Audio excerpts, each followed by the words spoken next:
Okay. Well, thank you all for making it again. This is a Kemp forum on opportunity zones. And my name is Jimmy Kemp. I'm president of the Jack Kemp Foundation. My father, Jack Kemp, was a champion of the American idea. And the mission of the foundation that we set up in his name is to advance the American idea. That idea that the condition of your birth should not determine the outcome of your life is at the core of the American idea, in which my dad believed. And as a foundation, we have had many Kemp Forum events, and our focus has been to talk about three issues that he cared about deeply. One, economic policy. If anybody doesn't know Jack Kemp, supply-side economics and the Kemp-Roth tax bill of 1981 were among his most significant contributions politically. He was a congressman from Buffalo. And next, so we got economic policy, foreign policy. He cared deeply about preserving, protecting democracy, and championing any democratic form of government anywhere in the world, and thought that America should be strongly supportive of any nation that was endeavoring to govern in this incredible way that we've been experimenting with for over 200 and however many years it is now. And then finally, the third area on which we have prioritized our focus is equality of opportunity. One of the quotes that he often used is that people don't care how much you know until they know how much you care. By being here, you all are among those who care. You care about how people truly do lift themselves up. You care about the aspiration that this country stands for and represents. And this landmark legislation that we're going to be discussing today is great that it's been passed into law, but it's execution that matters. And to set the stage, I want you to understand the why the Jack Kemp Foundation is involved, why we're here at City Garage, why entrepreneurs and business leaders believe that Opportunity Zones is a great opportunity to provide capital and resources that distressed communities need so significantly. And there are lots of issues around the execution, and we believe that you all can help. We want this to be a day where we're interacting with one another, meeting a lot of people who are interested in the same things, who believe in the American idea. And I would like to start with a video clip of my dad talking about the inspiration behind what has become Opportunity Zones. So I believe we have this clip teed up. That Governor Thompson in Wisconsin calls enterprise zones development zones. Governor Cuomo of New York calls them opportunity zones. We have talked about enterprise zones. Whether it's enterprise zones, opportunity zones, development zones, or job zones, the name or the title is less important than the idea that I think each of you in different ways have expressed here this morning. Creating entrepreneurship, opportunity, jobs, economic activity will lead not only to a healthier tax base for cities and states, in my view, but it would also lead to, if not the only answer, but it's one of the answers to some of the social problems that we face. Senator Wellstone talked about entrepreneurship, education, and empowerment. I couldn't have said it better myself. Those are three elements that really, in any democracy, have to be present if people are to realize the upward mobility that has once been associated with the American dream, but that all of a sudden is becoming, if not extinct, certainly endangered. I want to say I can't imagine a bill that... So my dad was the champion of enterprise zones. It was zeroing out the capital gains tax in any area that had been previously redlined by banks. And the policy grandchild of enterprise zones is opportunity zones that we're here to talk about today. I wanted you to know some of the history and the why. I also wanted to share a couple of quotes. My mom taught me that it was a good idea to read a proverb a day. There are 31 proverbs, and the Hebrew scriptures have a line that I thought was specifically appropriate today, and it comes from Proverbs 14.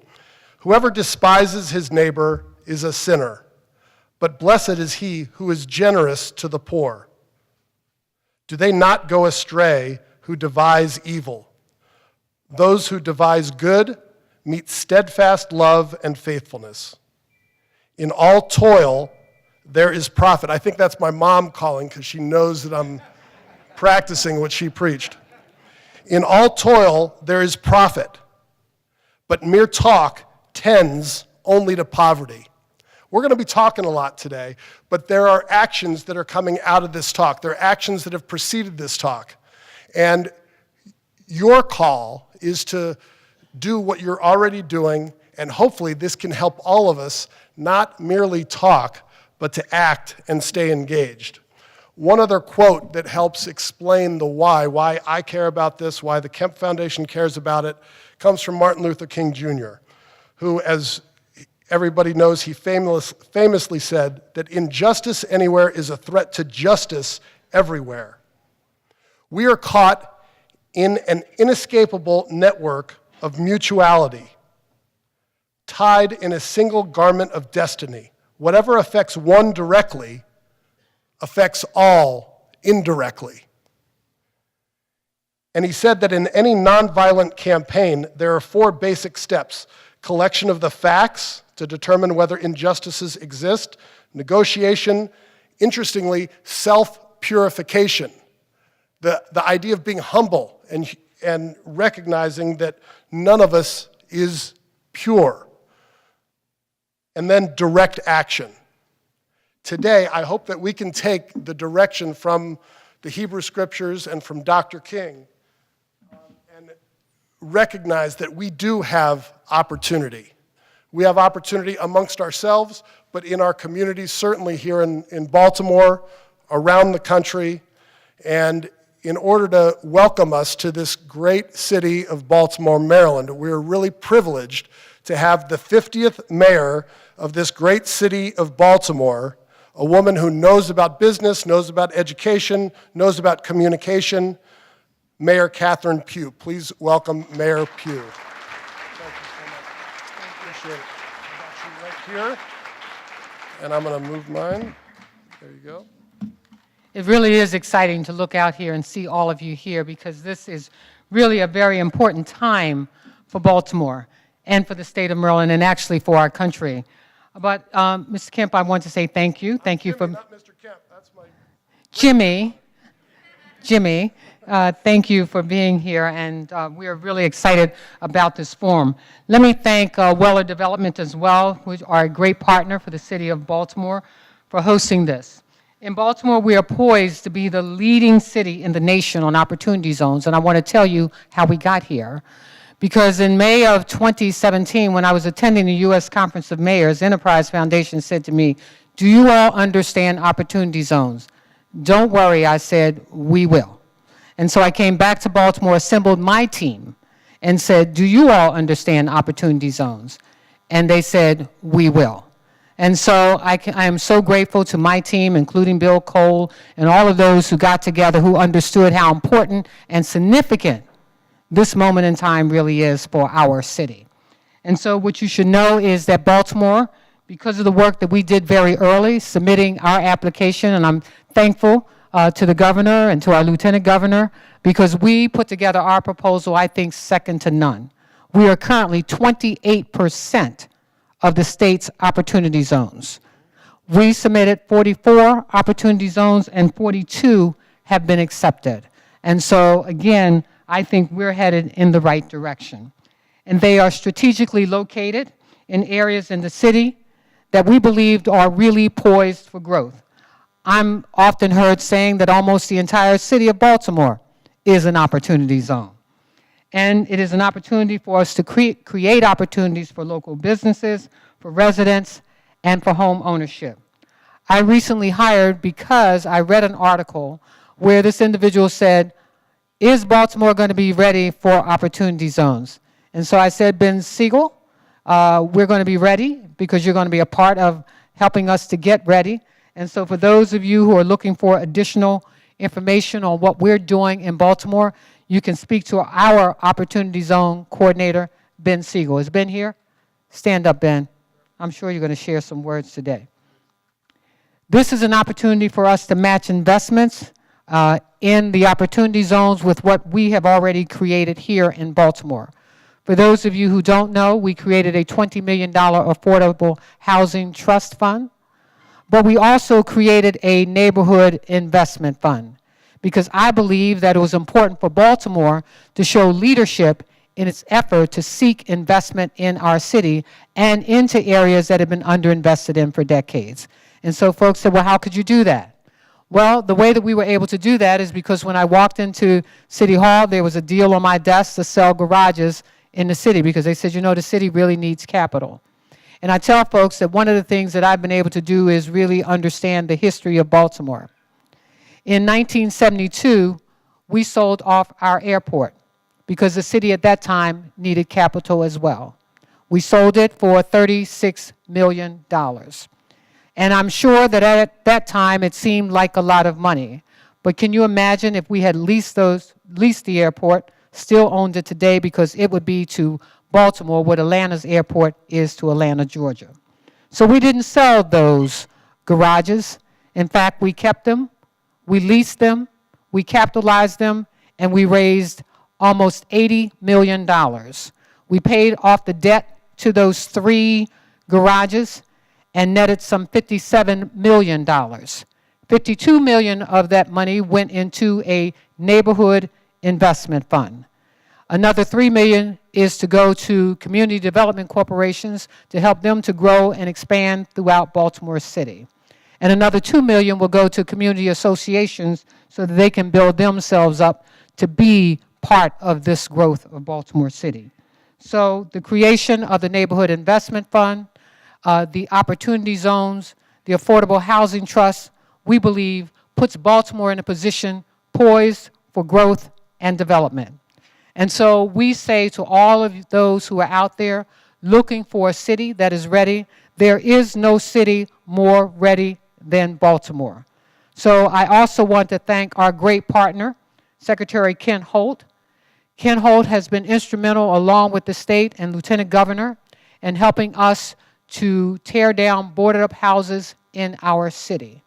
And so we're really excited because I get to report to you that by the time middle of this year, we will have torn down 4,000 boarded-up houses, 25% of the city's 16,000 boarded-up houses. So again, I think Baltimore is moving in the right direction.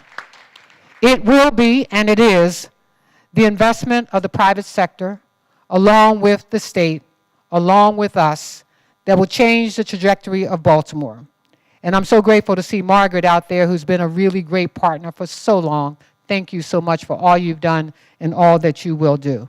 So again, I hope that you all learn a lot while you're here, but more importantly, I hope that you spread the word that there's no more city, there's no other city more poised, more ready, more encouraged by your presence to move a city forward, looking for investment, and to expand that investment in such a way that we lift the least while we lift all of us. Thank you all for being here.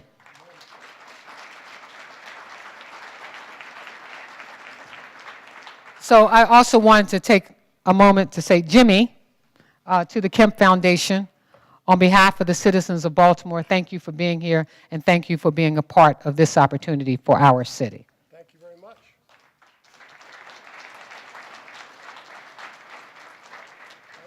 Marc, we left one on the stage for you as well. Okay, thanks for hosting. Thank you all. I'll give it to him. He's up here. Thank you, Mayor. Appreciate that.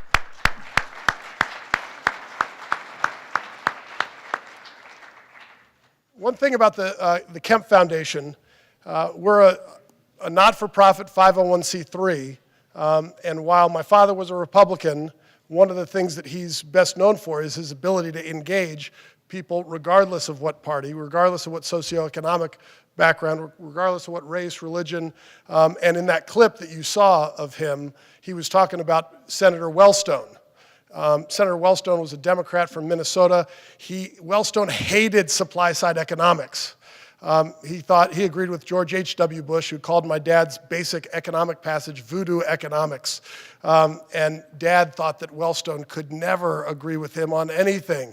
But when they came together around enterprise zones, that was an example of the type of political engagement that I think all of us hope to have, and we really appreciate Mayor Pugh, we appreciate the governor and lieutenant governor here, and any politician who's willing to dig into solutions and not be trapped by the political extremes that exist today.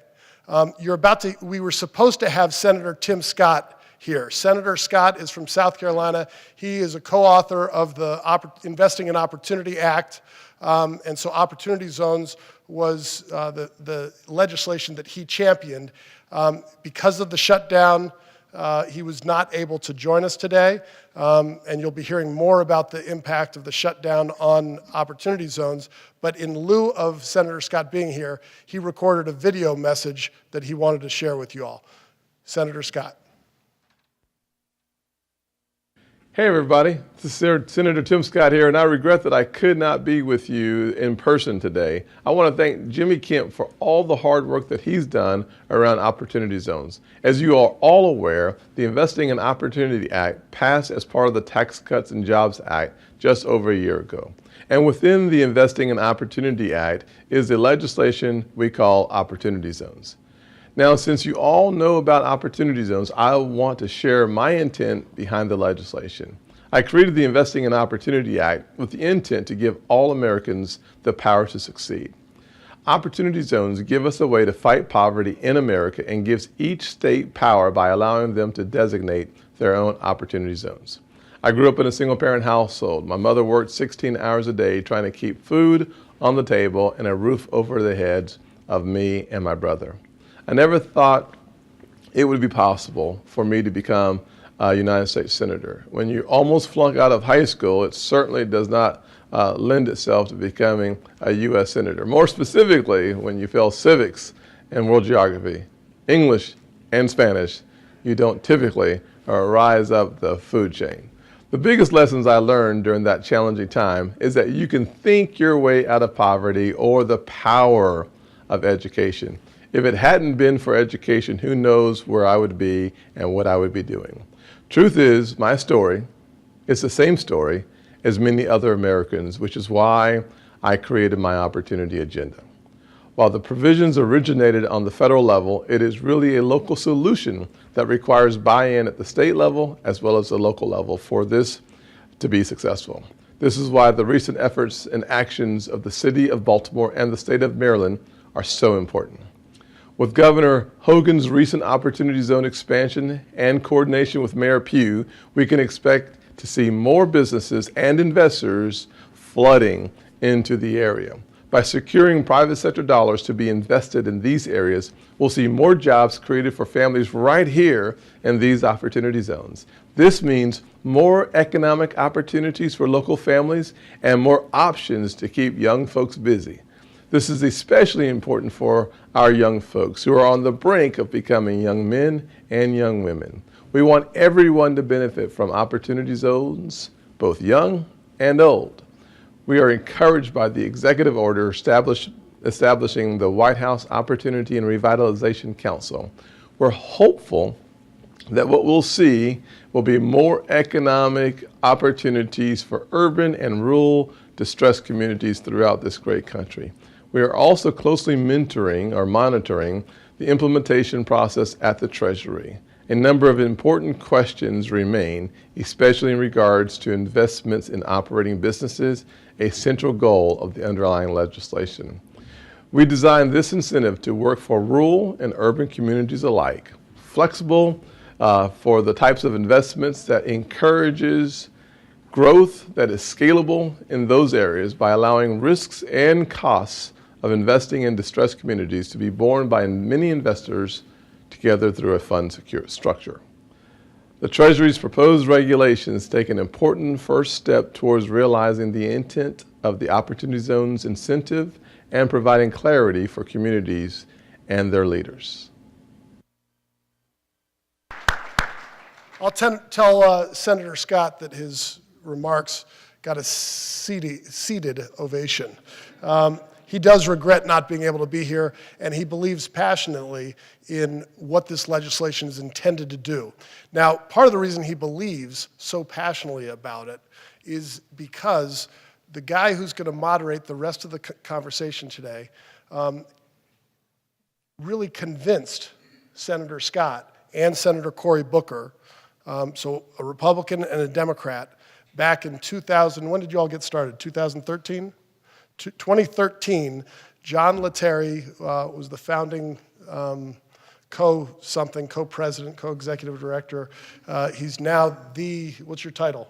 I should know. CEO. CEO. So John is the CEO of the Economic Innovation Group. You can tell my preparation is unparalleled. But John is the CEO of the Economic Innovation Group, who really came up, they took my father's ideas and they wanted to make them real. They wanted to make them into policy. And they had the political savviness to understand you need Republican, you need Democrat. This is not about politics. This is about results. And that verse that I read earlier, John, I know these words speak so much to you. Those who devise good meet steadfast love and faithfulness. When you devised the Opportunity Zone, that's all you've been met with, right? Love and faithfulness. Absolutely. Look, this job is not easy. There are lots of issues that have to be dealt with. We have the benefit of having John Lettieri, who has been there since the conception of this legislation and this law. He's going to moderate this conversation, and we want you to be engaged. In the program that you were given, you've got note cards. Those cards are for you to interact. Write your toughest questions with love and faithfulness. But write your questions, and we're going to have an interactive component to the day at the conclusion of the day. But right now, I'd like to welcome the CEO of the Economic Innovation Group, a fellow Wake Forest alum and a dear friend, John Lettieri.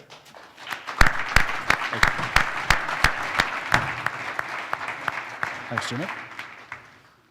And now I get to introduce Lieutenant Governor Boyd Rutherford.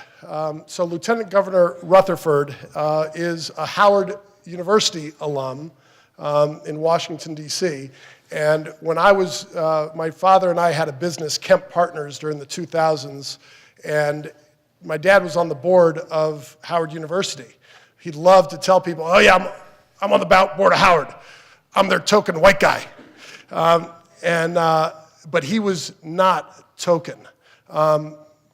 He brought such passion and love for Howard University, and he was so proud of any alum who he had the good fortune to meet and engage, and he loved it when they told him, hey, I'm a Howard grad, I know you were on the board. So Lieutenant Governor Rutherford is a Howard alum, has been involved in Maryland. He's now the chair of the task force, the Maryland Opportunity Zone Task Force, which was created 2 weeks ago, announced 2 weeks ago, and he's going to talk about the goals and efforts behind that task force. Please welcome Lieutenant Governor Boyd Rutherford. Thank you, Jimmy. Can I get one of those waters? Yeah, I'll grab a couple waters. Lieutenant Governor, welcome. Sir. And welcome to everybody here. It's great to be with you. Thanks for braving the snowstorm, although I guess it wasn't too bad in Baltimore. The roads seem to be great up here. So we're going to have a great conversation today. I'm really looking forward to questions from the audience. So just to underscore what Jimmy said, be thinking of your questions, write them down throughout the program, and we'll collect those at the end and then have some time for Q&A towards the end of the program. So first, I want to thank Jimmy and the foundation and Marc Weller and his team for putting on this event. It's really a fantastic chance to get together a year into Opportunity Zones being law and see where we are today and where the potential for Opportunity Zones may take us in the year ahead. No better way to start, I think, having worked with such a dynamic group of federal policymakers, Tim Scott being one of them, Cory Booker being another.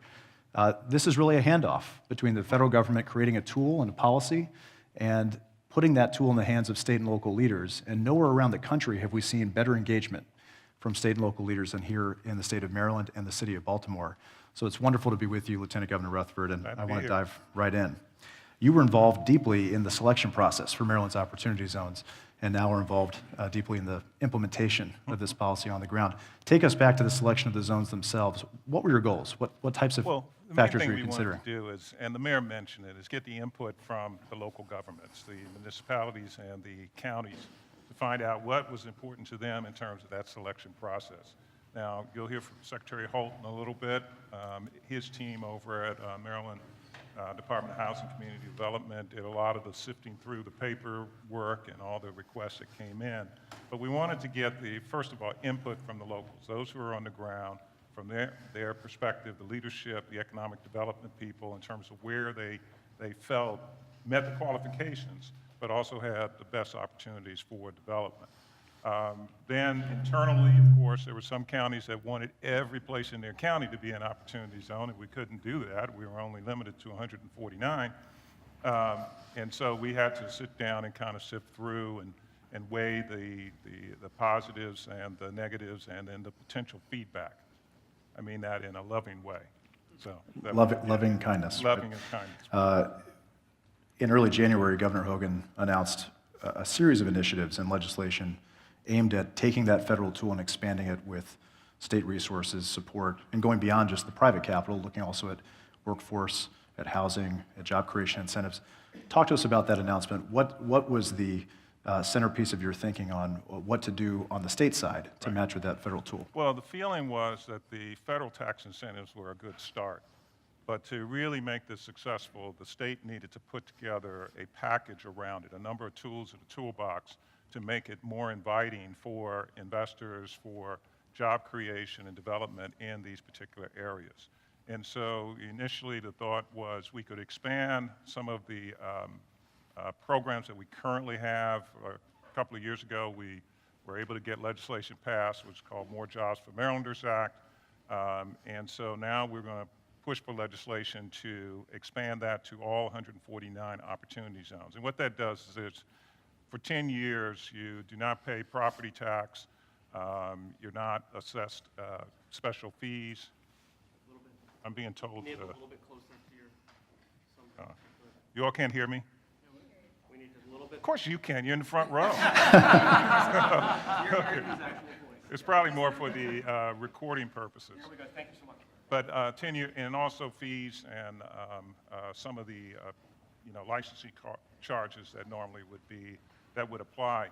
So that's over the next 10 years, we're expanding that. Also, we are creating Opportunity Works, which expands upon our EARN program for job training in those areas where, for businesses in the opportunity zones. We want to make sure that it's not just folks coming in from the outside into communities and reaping benefits. We want people who live there and work there to also reap the benefits as well. I think you had asked me before about the Technology Infrastructure Fund, $16 million that we're putting into that program that's going to be run by our group called TechCo. And it's really to take advantage of the leadership the state already has in cybersecurity and life sciences to make sure that we leverage those opportunities there. And then businesses will be eligible for additional tax credits. Oh, that sounds different.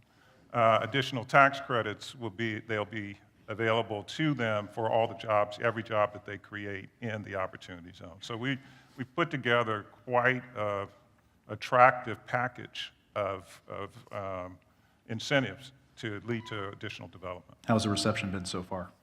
So far, it's been very good. Very good. Get a lot of calls and little emails and things of that nature, and I'm quite sure the secretary does too. We're going to be sitting down, I think, tomorrow, Thursday. Wednesday, we have this little program in between. So we're going to be sitting down and talking about, what we can do and what's coming in. And you're the chairman of the task force. Yes. So talk about the role of the task force in seeing all these plans through. Well, the role of the task force is making sure that we on the state side develop a full opportunity zone plan, kind of a strategic plan for for what we want to do, and then look at other ways, identify potential additional incentives that can be put in place. And I think probably the most key is to identify opportunities to collaborate with the locals and making sure that no matter what we offer on the state level, the tax incentives on the federal level, that the business community, those who are looking to expand and develop, are not running into roadblocks at the local level. So it's to make sure that we collaborate with the locals to make sure that we're implementing this, but also so that they can hopefully move in lockstep with us to make sure we get these projects moving, and particularly on a timely basis. That was going to be my next question, is how are you planning to coordinate between the state side and the local side? In a city like Baltimore, obviously there's a lot of resources and programs already in place.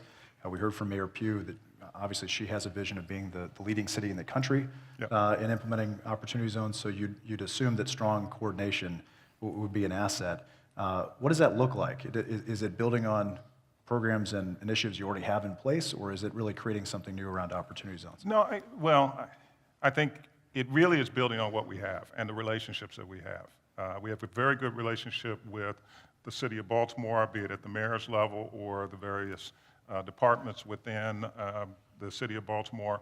And so we will, when you say, how do you do it? It's kind of like picking up the phone or knocking on the door and going in and talking to them and working through this process. But I don't anticipate it being a challenge or a major challenge. There'll be places where there may be some differences in terms of how we move forward on projects, but I think everyone is going to be really rowing in the right direction, and particularly here in the city.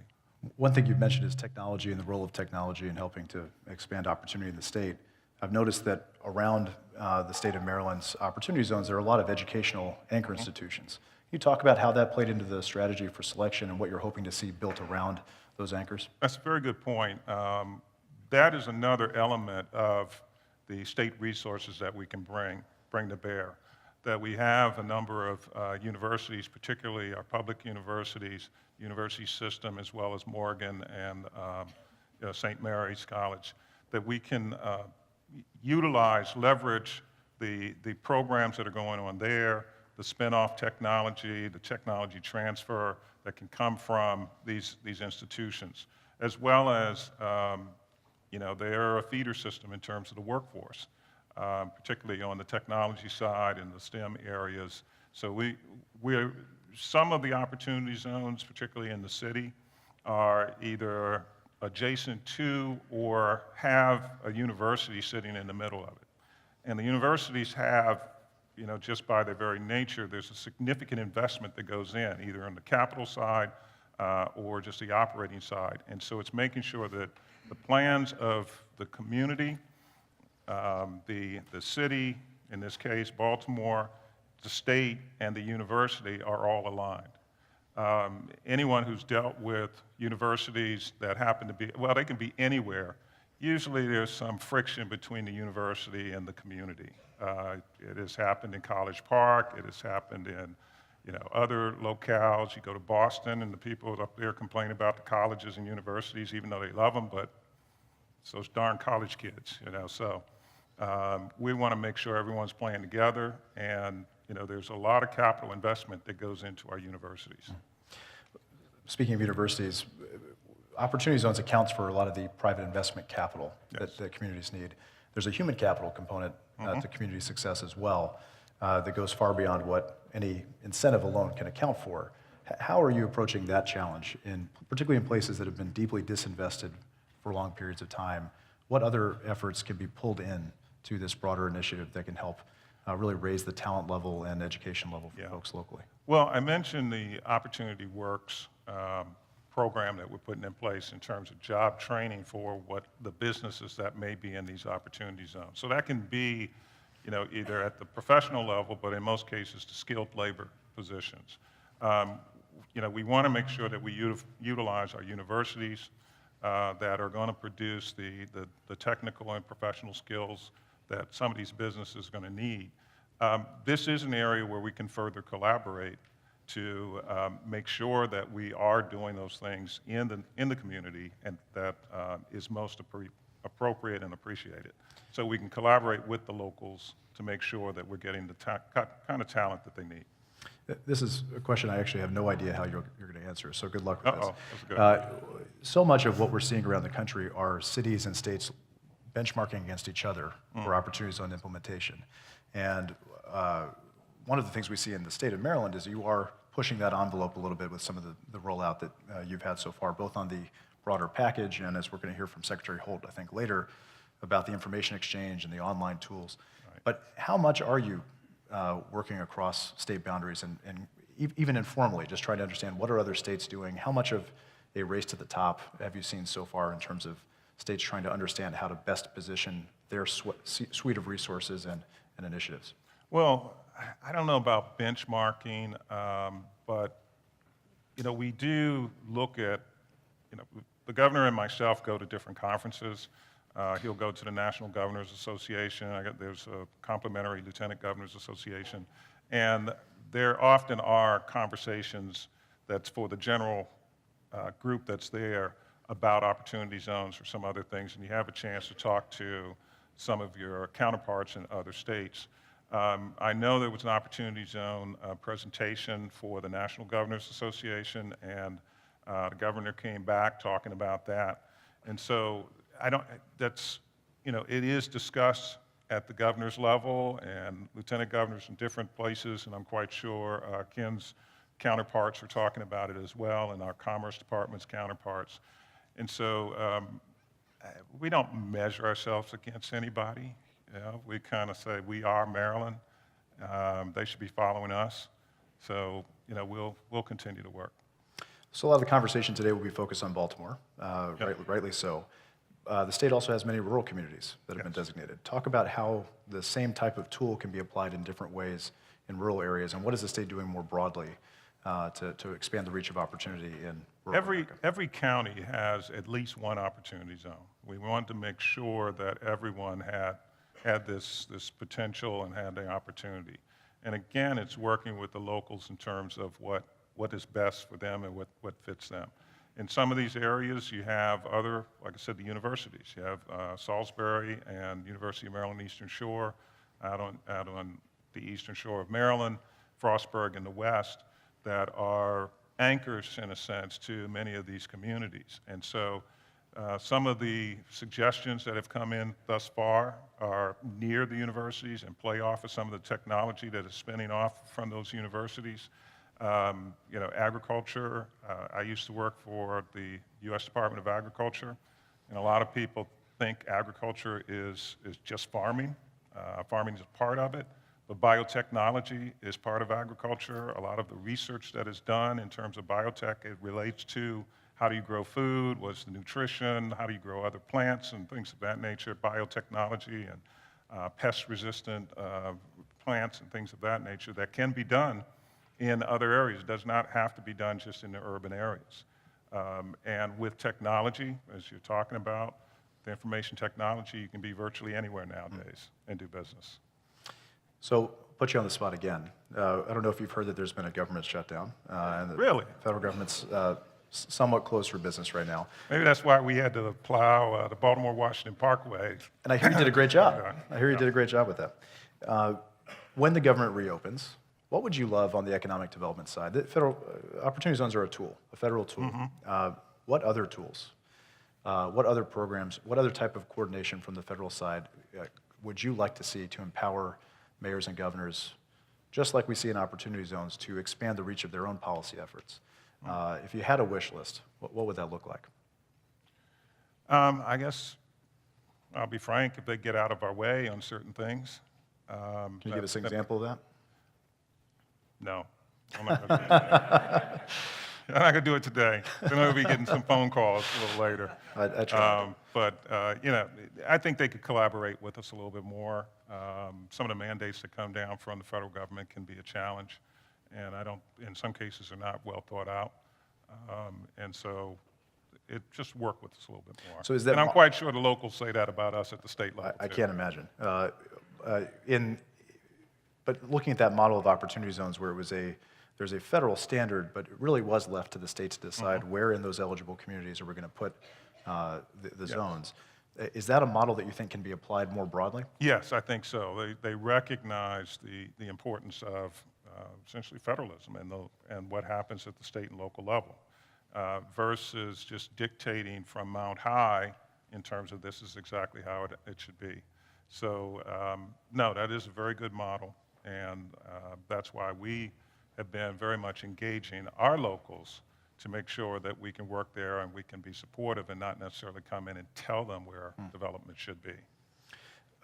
Last question. I wanted to pull out a little bit more about what you're hearing from local communities and leaders themselves on the ground. What are their aspirations for opportunity zones? What are they hoping to see 10 years, 15 years down the road in terms of transformative results? Well, they do want to see results and they want to see money. That's always usually the first question, sometimes the second. The first might be, how are you doing? And then it's, we want money. But yeah, no, what we're hearing, they're excited about the chances, the opportunities to get some of the projects that they may have had on their books for a period of time, that they think this may be the catalyst to get the investment and get it moving forward. So the locals are excited about it, be it here in Baltimore or on the Eastern Shore in Western Maryland or the DC metro area as well. So we're looking forward to working with all of them. Well, thanks so much for your time. Let's give them a round of applause. Thank you. Welcome Jimmy back to the stage. So what are we doing now? Great, so don't go far. We're going to take a 5-minute break. There's a reception at 4:30 after the event. So there are drinks in here. We want you to meet one another. They're going to bring the round tables that aren't round, the rectangular. They're going to bring those up. Get ready for our round table discussion. You've got about 5 minutes, and enjoy talking to one another. Remember to get your questions written down. They'll be collected. So you know. Okay, so welcome back. We have a great panel, a wide-ranging panel of experts to talk about opportunity zones. I'm going to give 1 minute of context, and then I'm going to introduce folks in the order in which I've written their names down, which is not the order I believe that they're on stage. Don't be confused. So people tend to think of opportunity zones as a fully formed thing right now. They are not a fully formed thing. The law is passed, the incentive is operative, but the rules are still being written. In fact, we just have draft 1 of tranche 1 of the regulatory framework that's going to govern opportunity zones for the next 10 plus years. And so there are a lot of questions that are still open about how this law is actually going to function in practice. We've heard a lot about the aspiration from Senator Scott, and I think we'll hear more about the aspirations behind this policy.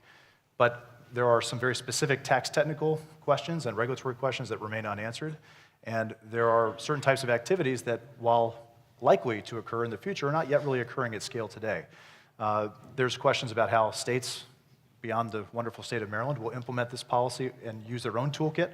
There are questions about how communities will organize around it and what some of those best practices are going to look like. So we're going to try to touch all of these different issues in one form or another on this panel. And as I said, I'm going to introduce very briefly each of our panelists and then dive right into some questions. So first, Ben Seigel is Baltimore City's Opportunity Zone Coordinator. He's responsible for promoting development in the city's opportunity zones and connecting potential investors to projects. Secretary Kenneth Holt, who was appointed by Governor Hogan as the Secretary of Maryland's Department of Housing Community Development in 2015. He has been instrumental in the state's opportunity zones efforts from the beginning. We're very pleased to have him here on this panel. Marc Weller is the president and founding partner of our presenting sponsor, Weller Development Company. Marc currently leads the team that is the master developer for Port Covington, one of the largest urban redevelopments currently underway in the United States.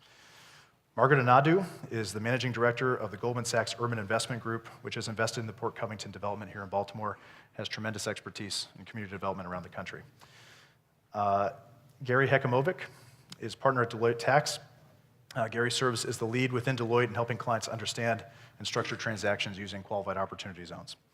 Mary Miller is a senior fellow at the 21st Century Cities. Mary is the former Undersecretary for Domestic Finance at the United States Treasury Department, former Director of Fixed Income at T. Rowe Price, and finally, to my left, appropriately, Michael Novogradac, Managing Partner at Novogradac and Company. Mike has more than 30 years of experience specializing in affordable housing, community development, historic preservation and renewable energy. And I have to say, special word about Mike, he has been a tremendous partner to EIG and to me personally as we've navigated these incredible waters here for the last couple of years. So thanks everybody for being with us. Secretary Holt, I'd like to start with you. And just some ground rules, again, last reminder for me, think about your questions, write them down. They'll be collected later.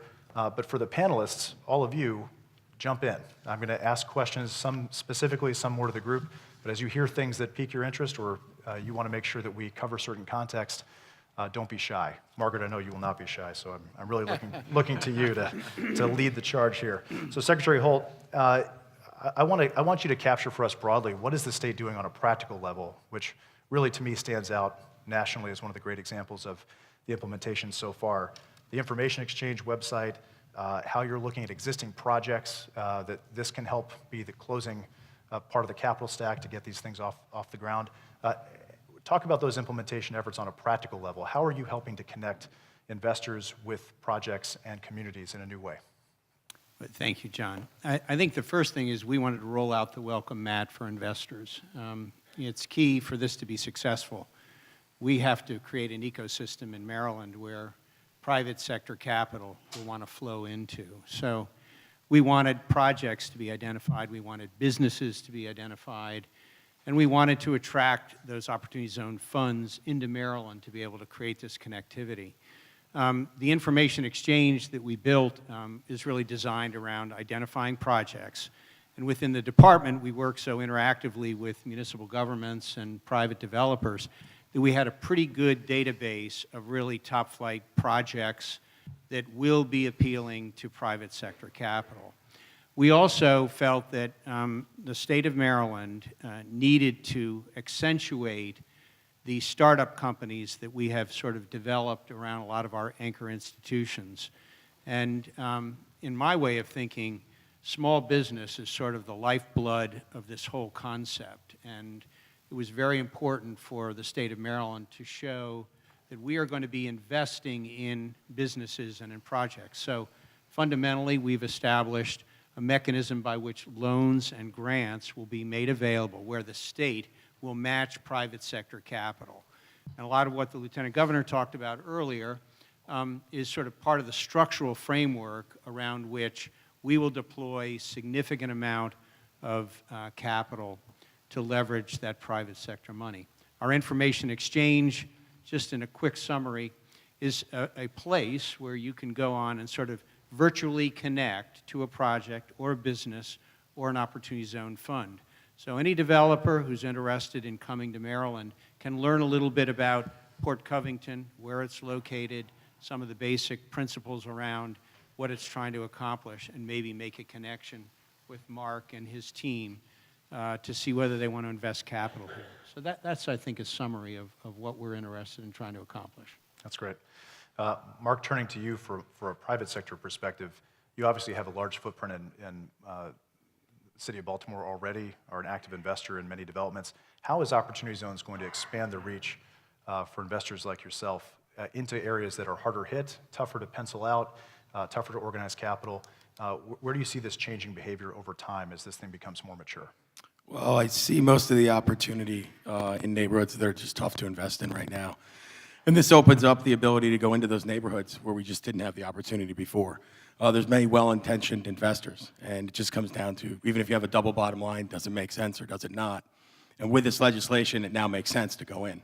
I think that's the biggest thing of all. We just wouldn't have gone before, and now we can. That's great. Tell us more about how Port Covington is an anchor for outside interests in Baltimore's opportunity. Well, I think what we're most excited about is the communities that are surrounding it, the SB 6 communities around it, the South Baltimore 6. The thought is that we would do investment here, and then it would kind of be the gas that would allow to go into the other communities. We believe that's already starting to happen, so that's probably the most exciting part of what we've been working on. Margaret, how does that square with your experience so far with Opportunity Zones? Talk about what you're thinking through at Goldman, how that's changing some of your mindset about where you could go and how you can invest. So first, I just want to tell everyone that I think Marc looked over at my notes because I was going to talk about the SB 7. So, I mean, just to give a little bit of context, so the Urban Investment Group has been investing in low-income communities, you know, going back to 2001, and so our team invests between, call it $1 billion and $1.5 billion in low-income communities now. And so as we thought about this incentive, we thought, wow, this is clearly targeting the types of places and types of investments that we're already making. And so how is this going to make us sort of take our activity further? Further meaning, for example, as Marc was talking about, look, some of these deals just don't work. So there is that sort of gray area deal where, with just an additional boost, this can work. And also for the deals that we are doing now that do already economically work, how can we use this incentive to really drive home that impact? Maybe you can now do the extra affordability that didn't pencil before, or bring in the types of tenants that maybe didn't have the credit that you needed to make something pencil. And so we're thinking about it both as stretching us on the economic side and also on the impact side. And then the other thing is geography. And I think that's, for us and for other investors, there are some of these places, and it's hard to generalize 8,700, census tracts, so I won't even try. But I think that there are many communities that people have viewed as places that were not, places where they could make a deal pencil. And quite frankly, I think that a lot of people have been wrong. And so I think one of the things that's really important about the incentive is just, quite frankly, the attention that these places are getting and the sort of energy, that folks like Secretary Holt and the mayor and folks are putting into, quite frankly, what's a little bit of a commercial. Hey, come to Baltimore, see how we're organized. This is, how we're investing alongside you. And we've seen that. Certainly Baltimore's number one, but we've seen that in cities across the country where everything from the mayor to the economic development office to the local stakeholders are really taking stock of, these are the great things that are going on in my city. These are, quite frankly, the challenges. Here are the things that we're, doing to really pull it together, and here are the projects and places where we want you to invest. And so I think, investors, like any other community, you're going to do what is, makes the most sense and is easiest. And it takes a lot of the work off the private sector for those public sector partners and local stakeholders to stand up and say, hey, here's how to look at this place, here's how you should think about it. And so that's been a real boost for us. And so now we're thinking about other places to invest, not necessarily because before we didn't think the economics worked, but because we're hearing a lot of local public sector folks, be pretty compelling about why certain cities and certain neighborhoods are a great place to be involved. That's a great segue to Ben Seigel and your work as a local organizer. You got a nice shout out from Mayor Pugh earlier, and certainly one thing that we look at across the country is, do they have a Ben Seigel? Do they have somebody who's really quarterbacking those local efforts? And Baltimore has helped to lead in that by putting you in that position. What are some of the early challenges and activities that you've stepped up on? What do you see as your fundamental kind of first order priorities as the local organizer, and what type of success and traction are you seeing already? Great, thanks, John. Well, let me just quickly say thanks to you for managing this very large roundtable. Jimmy, thanks for organizing today's event with the Weller folks. It's great to have such a crowded room. Before I answer your question, I just want to mention something that's really exciting, and that is on Friday last week, we had an announcement here in Baltimore that Prudential Financial made their first opportunity fund investment of a multi-million-dollar amount to a fantastic project in East Baltimore called Yard 56. I think that Daryl Shore from Prudential might be here. Daryl, are you here? There you are. Stand up, Daryl. Let's thank you. How about a round of applause? And it's just a great example, and we're just honored in Baltimore that we are the location for your guys' first national investment from your fund. So I hope to be saying this a lot more over the course of the next couple months and years, but Yard 56 is just an amazing example of a project in East Baltimore. It's going to be a multi-million-dollar mixed-use project with retail, office, hotel, largely catering to an anchor there, Hopkins Bayview Hospital, that has 6,000 employees, and it's in a bit of a desert. Those employees don't have a lot of places to go to lunch, to go to retail, and surrounding neighborhoods will benefit as well. So that's a project we're really excited about. To answer your question briefly, I've been very focused kind of in terms of the challenges. To me, the opportunity that is opportunity zones, in order for us to take full advantage, we're coming at this from the approach that we cannot rely on the private market and outside investors alone to make this happen, right? So that means several things. One thing is that does mean how are we leveraging public resources, so with partnerships with the state and some of the resources they just announced in terms of proposals, the mayor and the NIF fund, the Neighborhood Impact Investment Fund, how can we use those resources to leverage some of these private dollars to make projects work is something that we're very focused on. But even before that, to me, one of the biggest challenges is a challenge of information gaps. You know, opportunity zones are bringing a whole new class of investors into community economic development. And many of these investors haven't worked in neighborhoods like Broadway East. I saw Pastor Hickman is here. In neighborhoods in West Baltimore, in neighborhoods where we have projects and the economics take a little bit of massaging to make it work. And so a big part of what I'm trying to do is, one, assess the market. You know, what are investors interested in terms of types of projects and returns? Because that's a big deal. We got to make the math work. But then two, making the connections happen. You know, so connecting investors to developers and businesses and project leads and vice versa. And to me, there's a huge issue around opportunity costs and making this, you know, a smooth process for investors to make those connections. And so, you know, in the early days of this, that's been a big focus. And I think we're seeing success. We're having funds come to town. We're taking them on tours. They're meeting projects they might not have connected with otherwise. And so the next step is, how do we then make the math work and make these projects succeed?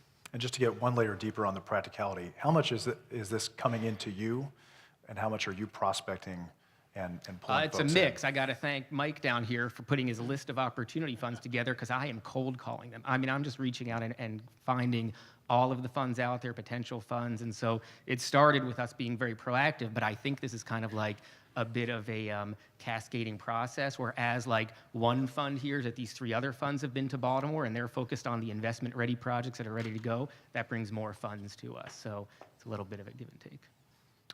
Mary, I want to get your perspective here as somebody who's been in asset management for a long time, who's served at a very senior level in the federal government at the Treasury Department. You have both a depth of local perspective and a market perspective and public policy perspective, which is a unique combination. As you think aspirationally about what opportunity zones can be for Baltimore in particular, but in any successful community, what does that look like 10, 15 years down the road? What are the steps that we have to take now to set that framework? So that's sort of a big question. Is this mic on? Okay. Well, thank you for the chance to say a few things. I should say, for the benefit of the group, that about 2 years ago, Ben Seigel and I started working together. We are in a program we were at Johns Hopkins together in the 21st Century Cities Initiative. And the question we were asking is, how much financial capacity does Baltimore have to grow? How much working capital, how much venture capital, how much oxygen, we'll use that word, is there in the system for this city to grow?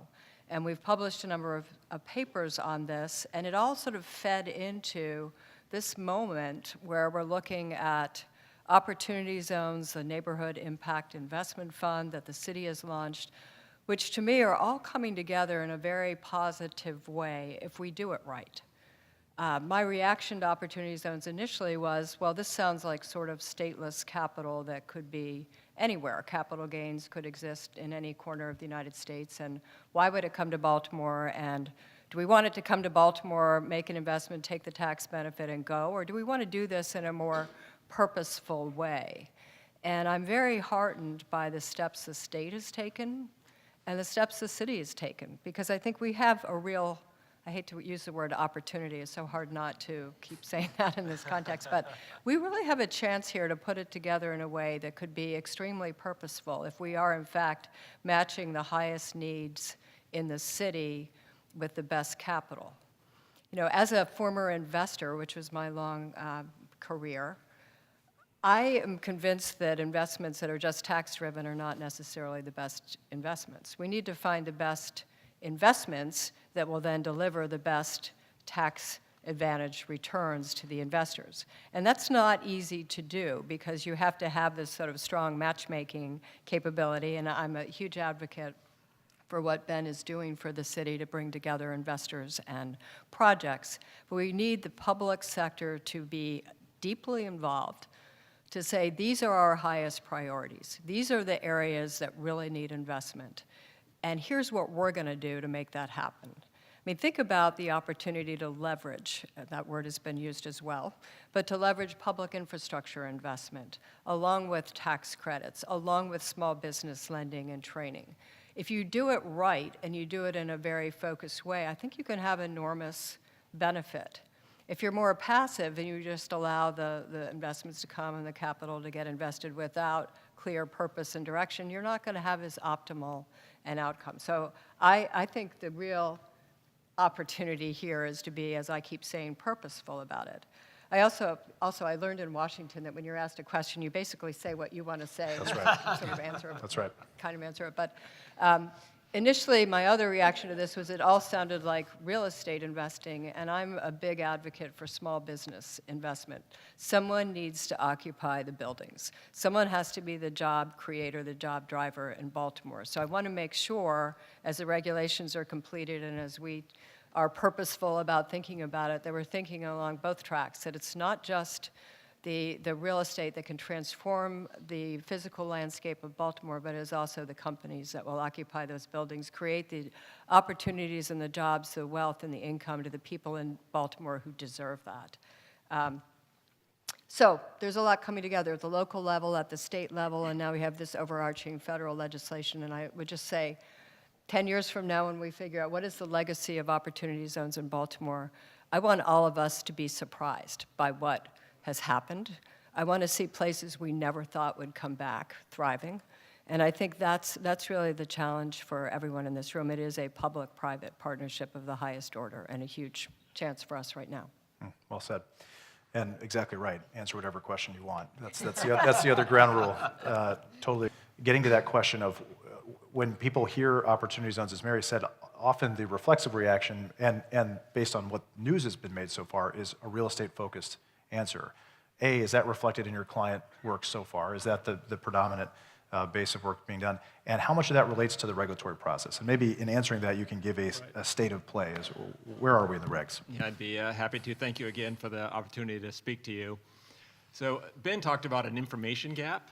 Well, I would say there's also an IRS guidance gap. And that's really what is driving what you're reading about in the papers today. I mean, I can say, I think this is good news, that we know of over $1 billion that has been invested in opportunity funds last year. I don't know what the aggregate number will be. I know that the target is to get up to $10 billion or more a year, maybe accumulate $100 billion over some period of time. The problem right now, I think, is that investment is going into single asset rental real estate. Single asset real estate is where the investment is going now, and it's because of this guidance gap. And it's a gap from the IRS not giving adequate guidance as to how the rules work to date. Now, I'm sympathetic to the challenge the IRS had, because this is a situation where you almost have to build the plane while you're flying it, in the sense that the moment the zones were designated and we knew how you certify an opportunity fund, it was open for business. The problem is the tax code has a lot of vagaries to it, and investors tend to, when they invest for tax incentive, they tend to want to know they're going to get the tax incentive. And right now, within real estate and single asset real estate, you can get comfortable that you're going to satisfy all the requirements. There are a host of other requirements that are vague, such that multi-asset funds aren't as feasible, and then also operating businesses themselves aren't as feasible. And the reason why operating businesses aren't as feasible is some of the tests. There's a series of tests you have to satisfy. And when you're rental real estate, you know you're not going to move. You can check in up front. You can predict how your business is going to operate over 10 years a lot more readily. It's much more predictable. It's a easier opportunity. When you look to operating businesses, until we get some additional guidance from the IRS, I don't think you're going to see much of a pickup in investing it directly into operating businesses. And that would be, if that happens, that'll be a huge failure, and opportunity funds and opportunity zones will not have accomplished what they could. Because to me, opportunity zones really ought to be attractive for operating businesses themselves to be moving into operating into opportunity zones. And obviously there needs to be real estate there, so that can be funded also with opportunity fund capital. But the operating businesses themselves need to be able to access the capital, and we need to get guidance from the IRS to accelerate it to make that possible. So I think, drawing that out a little bit more, would you say there's investor interest on the operating business side, or is this a lack of interest and a lack of clarity? No, there is the amount of interest in opportunity zones across all specters of businesses, to me, is unimaginable. I mean, our website had 20,000 new users in December. We had a conference with over 1,100 folks. People want to know more about it. There's a huge appetite. It's shining a huge spotlight on opportunity zones, both for businesses and real estate, but a lot of operating businesses are coming. And when you start talking about the challenges, it gets to be something where they're like, okay, I have to wait until I get answers to these questions because I can't assure my investors that my investments will qualify for the incentive. So the interest is there, the potential is there, and there's a missing link in terms of that. Gary, has that been your experience as well in terms of your client work? Yeah, I think Mike is right on this point. Certainly, the first out of the gate has been rental real estate for the reasons Mike stated. But you know, I don't want to leave this room without an optimistic point of view. You know, I've been practicing in this area for over 26 years, and I've never seen a level of excitement about a domestic tax provision in my entire career. And I've done billions of dollars of renewable, new markets, historic, a lot of other types of investment. And one thing everyone should take some solace in is just the comment period, just the first reg comments themselves that were submitted by trade organizations. I know Mike has a working group, ABA. I participate with the Real Estate Roundtable in their comment letter. There's 140 comment letters. And if you go through those, we're still cataloging all the issues. If you go through those, there are real answers to all of these questions. The perfect storm is to build real estate in a qualifying zone, get the benefit on the real estate side and on the tenant side. And that is totally doable. Unlike other provisions, there is no cap. It's not capped on your investment in real property, okay? You get the benefits on the investment into the fund.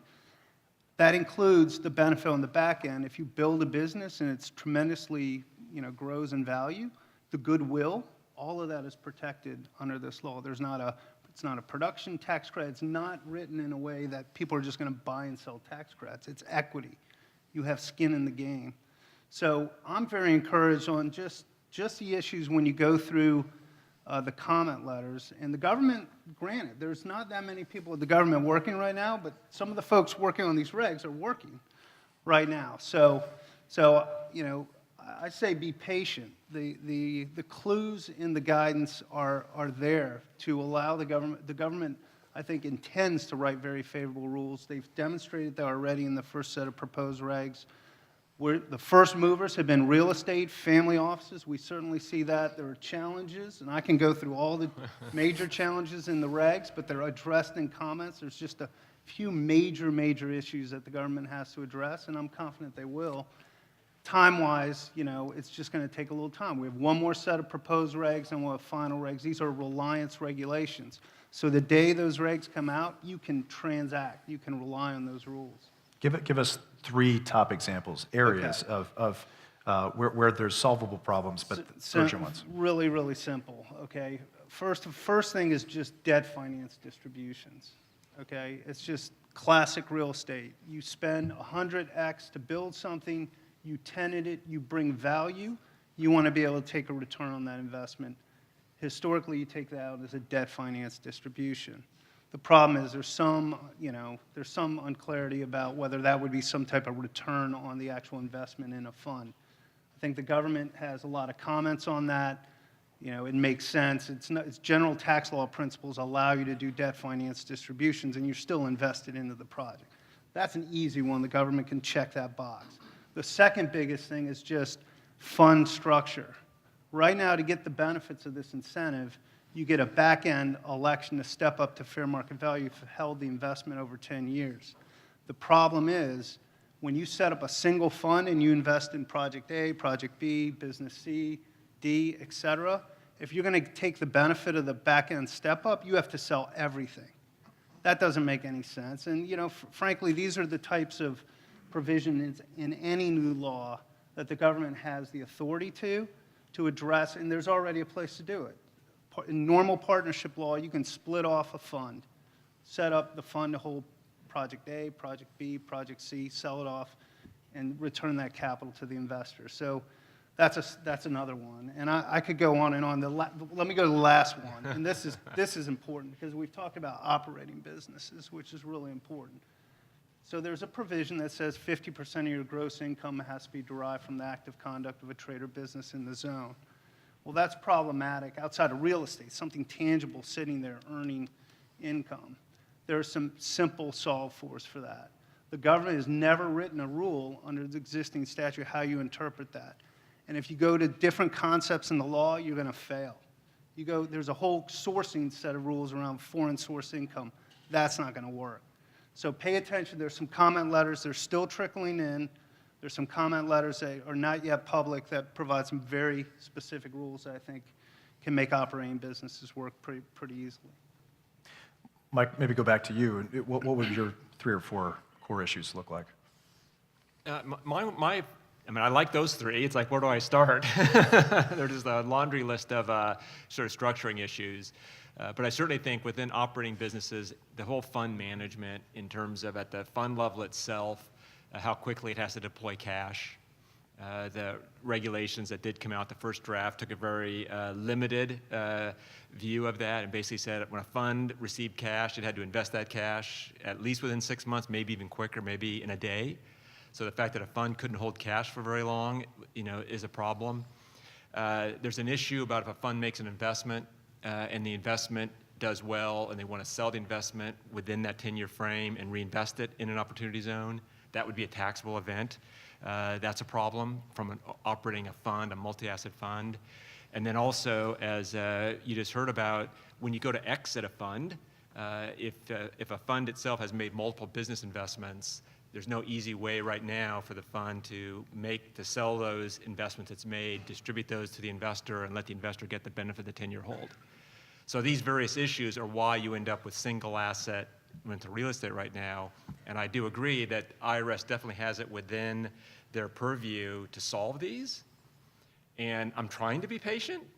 But when the second round of regulations didn't come out by December like promised, and then they're not going to come out in January probably like promised, I start to, the patience starts to get stretched out. So I'm concerned that the guidance hasn't come out from the IRS as quickly as it could, because there's not just regulatory guidance, they also can give sub-regulatory and other guidance. So I would like for Treasury to start to leak out a little bit more guidance along the way versus doing it in these sort of lump sum installments that cause us as tax practitioners and investors have to delay investments until such guidance does come out. To emphasize, I think something that Gary said well, that for all of these challenges, because we've looked closely at the comment letters as well, we've led a coalition of a broad group of stakeholders, including some of the folks on this panel, and there seems to be tremendous unanimity around how to solve some of these core questions, which is unusual in complicated areas of tax law where there's maybe 1,000 different ways to slice it. You don't tend to have such an aggregation around this is the right answer and it's a fundamentally important question. So I think that is the optimistic way of looking at this. 2 things. One is you have tremendous interest and the potential is clearly there in the market. 2, you have unanimity or near unanimity among the stakeholders who say, we need these answers, and this is what the answer should look like, and here's how you do that within the structure of the law. So that's certainly a hopeful note in terms of the regulatory process, but time is ticking away. Right. I'd kick it back down to our private sector folks and say, from whether a practical or a policy standpoint, what have been your biggest challenges so far, whether it's accommodating new interest from the outside or scoping new investments in communities where you don't already have a footprint, or making certain deals pencil that you think could pencil, but you maybe don't have full clarity yet on a regulatory basis? What have been the big challenges? Maybe Margaret, start with you. Yeah. Some of it I would describe not even necessarily as challenges, but just sort of the hurdles of doing this sort of work. So there's this interesting kind of dynamic between, that like impatience that Mike mentioned, right? It's an exciting tool. The issues and challenges in these communities are certainly, at least I feel very strongly, urgent. So you want to get out there and you want to do this work. And then on the flip side, I would say we're not just a private investor in the space, but I would put us very firmly in the bucket of sort of impact-driven and mission-driven. That's our shtick. That's who we've been long before this incentive came around. And the work that we've been able to do, that certainly our team is most proud of, aren't the deals where you throw together a capital stack and you get a shovel and you get in the ground. They take time to put together. And so on one side, I feel just as impatient as everyone else, and we want to start doing deals that are beyond just the rental real estate. Like we've closed, I want to say eight or nine deals to date, and they're all incredibly impactful, but they are certainly within the, I don't know if I'd call it narrow, but certainly band of what we think will work today. But then on the flip side, I actually really want to be patient, because in the new geographies that we are not in, that stakeholder engagement and working with stakeholders and understanding what the needs on the ground are, because as we all know, right, these communities did not become challenged by accident or overnight. These are deep issues around, employment and industrialization and, federally sponsored redlining. And so the solutions to these challenges are no more simple than the issues that cause them. And so, we're gonna keep running and racing on the deals that we think work and make a lot of sense, but for the new geographies that we're gonna be in, actually Baltimore's a great example. So we made our first investment in Baltimore about a year ago, Port Covington, super exciting. It's kind of like 50 deals rolled into one. But when we made that investment, the entire goal was to be, a comprehensive, impact-driven investor in Baltimore doing several things, not just housing, but our industrial work, education, healthcare, food facilities, et cetera. And, a year in, we are still getting to know all the stakeholders we need to, and, developing the relationships you need and understanding the issues. So I think that there are going to be great deals out of the gate, but I think some of the work that we're all probably most proud of might be the things that take time to put together, because these deals aren't simple and the issues aren't simple. So I'm trying to be, I'm trying to balance my impatience with patience that I think will bear the most important fruit, which is the actual benefits that will change lives for the people in these communities, as opposed to us, living in Excel and deciding whether the boost is 150 basis points or 200 basis points. Like that's just not what matters at the end of the day. You and I were talking beforehand about just the very nature of the law being equity, and the 10-year hold itself lends towards a longer view. Talk about that a little bit. It's also a different investor community. So if you think about, and Ben, you talked about this a little bit, sort of bringing new people into the space of community and economic development, there's, the public sector, right? They are a significant investor in the space through, TIF, grants, land use benefits, et cetera. Then you have the CDFI community, right? They're, community development financial institutions around the country invest billions in these neighborhoods every year. And then you have the CRA-driven, more debt and tax credit space coming out of the banks.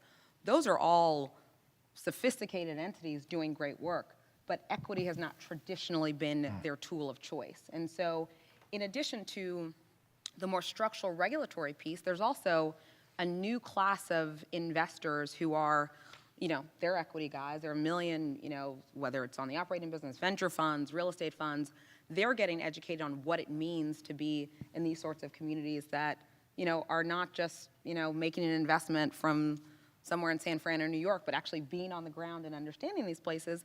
And then at the same time, you have, I would say, the existing community development community understanding what it means to make that real at-risk equity investment instead of maybe the more pure tax credit and debt investments that are used to. So I think there's a lot of education all around, but I think at the end of the day, both of those things are huge wins. To have the more conventional, non-impact driven, and quite frankly, retail, right? I got one of my best friends from college was employee number XYZ at Uber.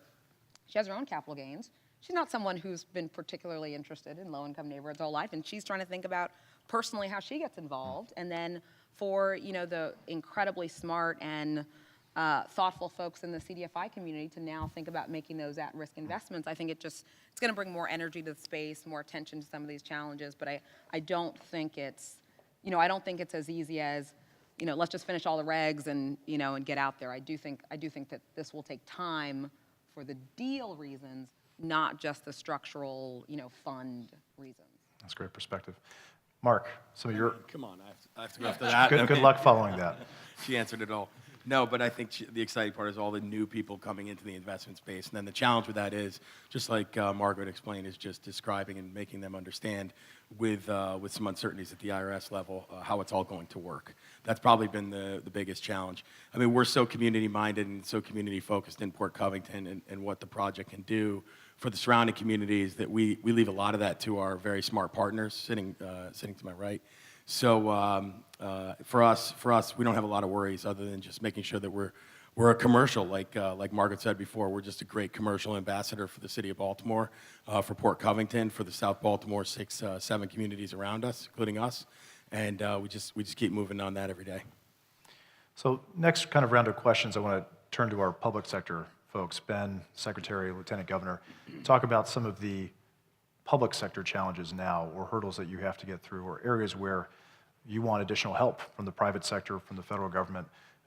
In terms of your ongoing effort, you can see some traction beginning to take hold. You're seeing some major investments like the one in Prudential, that Prudential made, which I think is maybe the earliest, in my mind, iconic type of example of turning a place that was an industrial wasteland, essentially, into a productive anchor for a community that clearly needs it, with a ton of potential spillover benefit. That really fits very much the vision that was behind all this.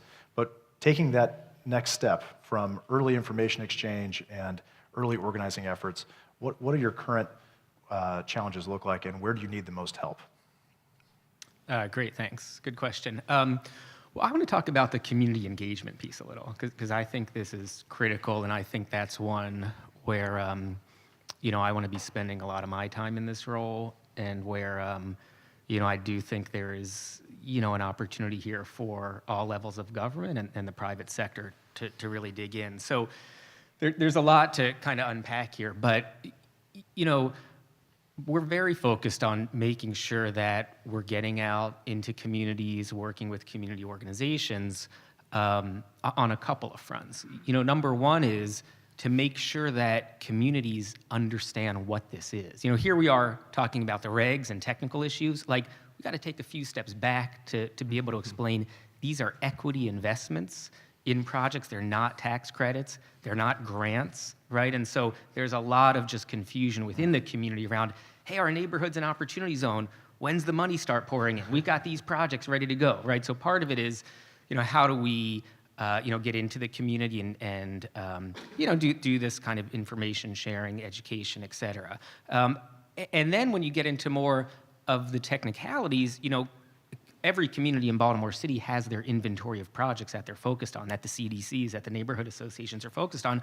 We need to work with them to match up those projects that can be fit for equity investment through opportunity funds. For example, many of our neighborhoods in Baltimore want to focus on home ownership. It's not a great fit for a 10-year hold where you're going to have an equity investor unless you can do some really cool models around, limited equity co-ops or rent-to-own models, which we're all very excited about exploring, but a lot of us have been doing that for years, and those are tough models to make work. So that's, a big part of it. Another piece that I'll just say that's been really heartening for me in doing this work. So we started to do a series of community workshops across town where we're bringing together smaller clusters of opportunity zones to come in and do a workshop with the community groups, with some of the local developers and other folks. And one of the things that's just been amazing for me is that we've got such a stable of talent in Baltimore City. So, for example, there's a guy named Ira Weinstein at Cohen-Resnick. I don't know if Ira's here today. Ira did the event at College Park that Secretary and Frank Dixon, who works with the Secretary, put on over the summer that you were at too, John. And, Ira's with Cohen-Resnick. He's, to me, is the expert in town on opportunity zones. He's been willing to come out to these community workshops and just sit down with the community organizations and run through, here's why this project won't work, here's how it could work, and lend his time and talent. And there's a whole additional group of folks across town who have kind of stepped up and raised their hands and come to me and said, I want to engage here, I want to do that. So haven't answered your question yet. So in terms of the, where can, where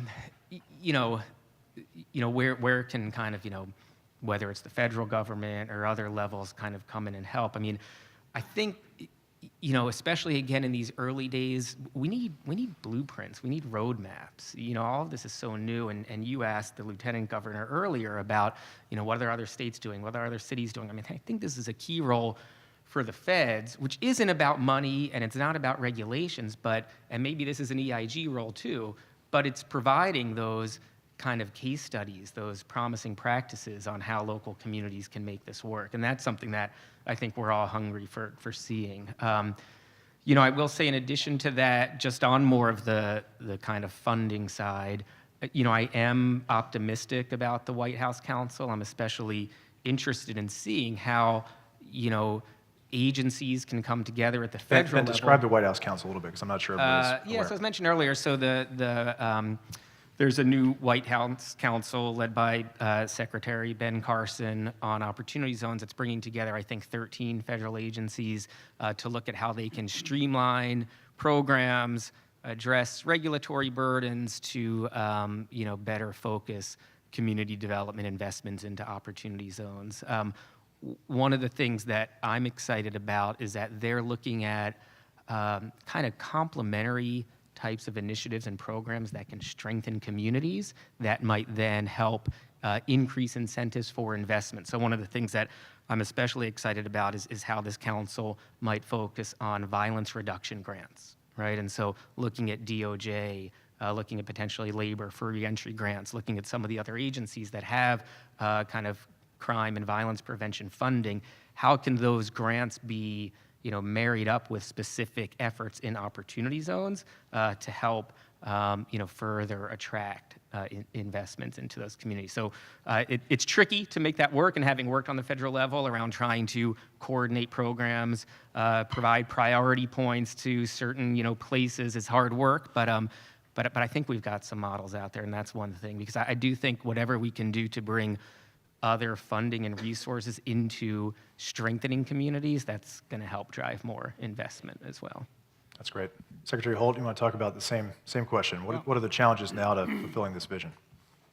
There are, I think, a couple of things. First of all, Maryland is very high in science and technology from the standpoint of what we're doing to create a strong economy around intellectual property. And I believe that intangible assets are a class, an investment class, that should be permitted, that should be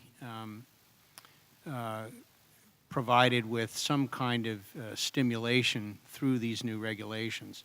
So I don't know what that solution is. I don't know whether Gary and Mike have a thought about how intangible assets can be a class that can receive investment from the private sector.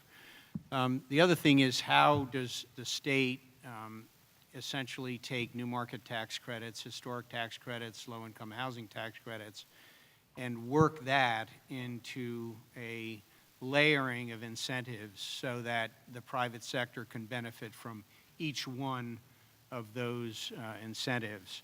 And I believe that there's a way to do it, and again, the Garys and the Mikes of the world are probably the ones who need to lead that kind of guidance. And I guess maybe the third and final thing is that in certain areas of the state, maybe rural areas or certain in urban areas, there's not a level of sophistication and experience in dealing with the investment community.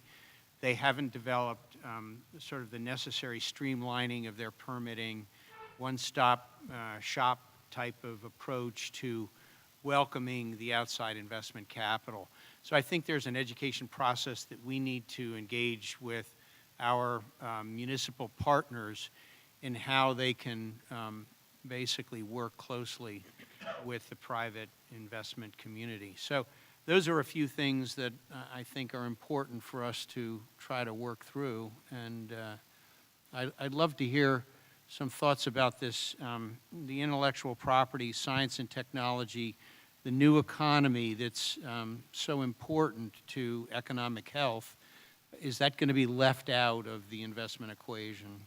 Yeah, let me just address, I mean, the intellectual technology companies, this is really important. When the statute was drafted, unlike other provisions around low-income community development required that the business not be primarily engaged in the holding and licensing of intangible property. When the geniuses that put together this really new incentive together, John down there, and the sponsors of the legislation, when they put this together, that provision was left out. So it's very, very clear. The statutory intent is to include technology companies, companies that develop intangibles, hold them, license them. The challenge has been, the current law around where you derive gross income. When you talk about intangible property, it's generally where the intangible property is used, and that can be outside the zone typically. So this is one of the important areas that the government has to address. And, frankly, it's a little bit of a concern because going through the comment letters today, there hasn't been a major focus on that. I've seen some of the comment letters that didn't. Maryland did. I saw Maryland and then some of the others. And this is something I think the government would be motivated to fix. And there's some provisions, based on the other standards of the law, like new market tax credit, where the government could write a rule that says if you meet some of the other tests, then you're deemed to meet this test. So, again, I'm always the optimistic person on the panel, although it seems like we have a whole panel of optimists here. So, I think this will get fixed. And remember, not only did they include that, but it did not include a services performed requirement. So one of the potential ways to qualify is to safe harbor if the revenues are being generated by people that are managing the intangible, developing it in the low-income community, near a university, Frostburg, go west of the state. Those are incubators. That's the kind of jobs you can.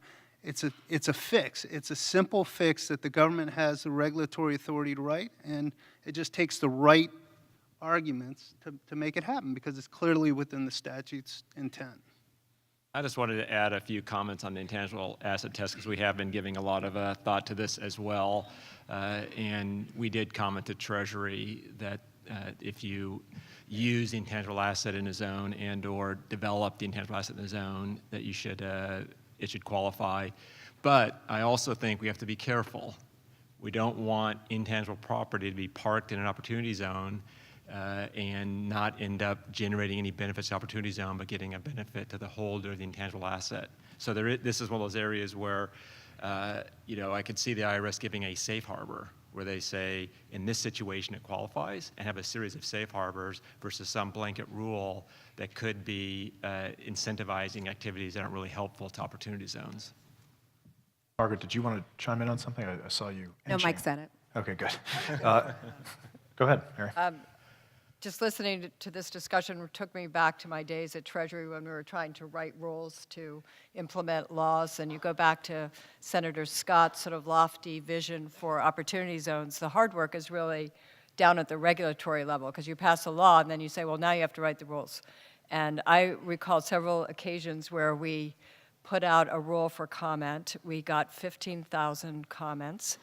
I had 10 staff members who had to read 15,000 comment letters and try to distill them. And the problem is the constituencies are vast. You have no idea how many specific requests people have. So my hope will be that we can move through this pretty quickly, but everything you're saying just highlights the complexity of doing this when you have that much intense comment and people asking for very specific safe harbors and fixes and so forth. Again, the good news, I think there is some uniformity around the comments, and 140 isn't what you were dealing with on the bank regulatory side. So, but make no mistake, of the types of areas of law where the government goes out for comments, 140 comments is an astonishing number.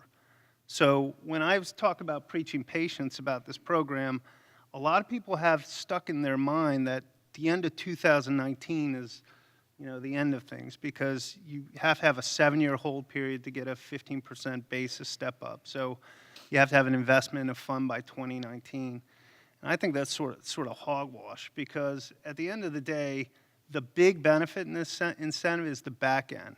So when I think about long-term for this program, the original statute itself did not have a 12/31/26 deadline.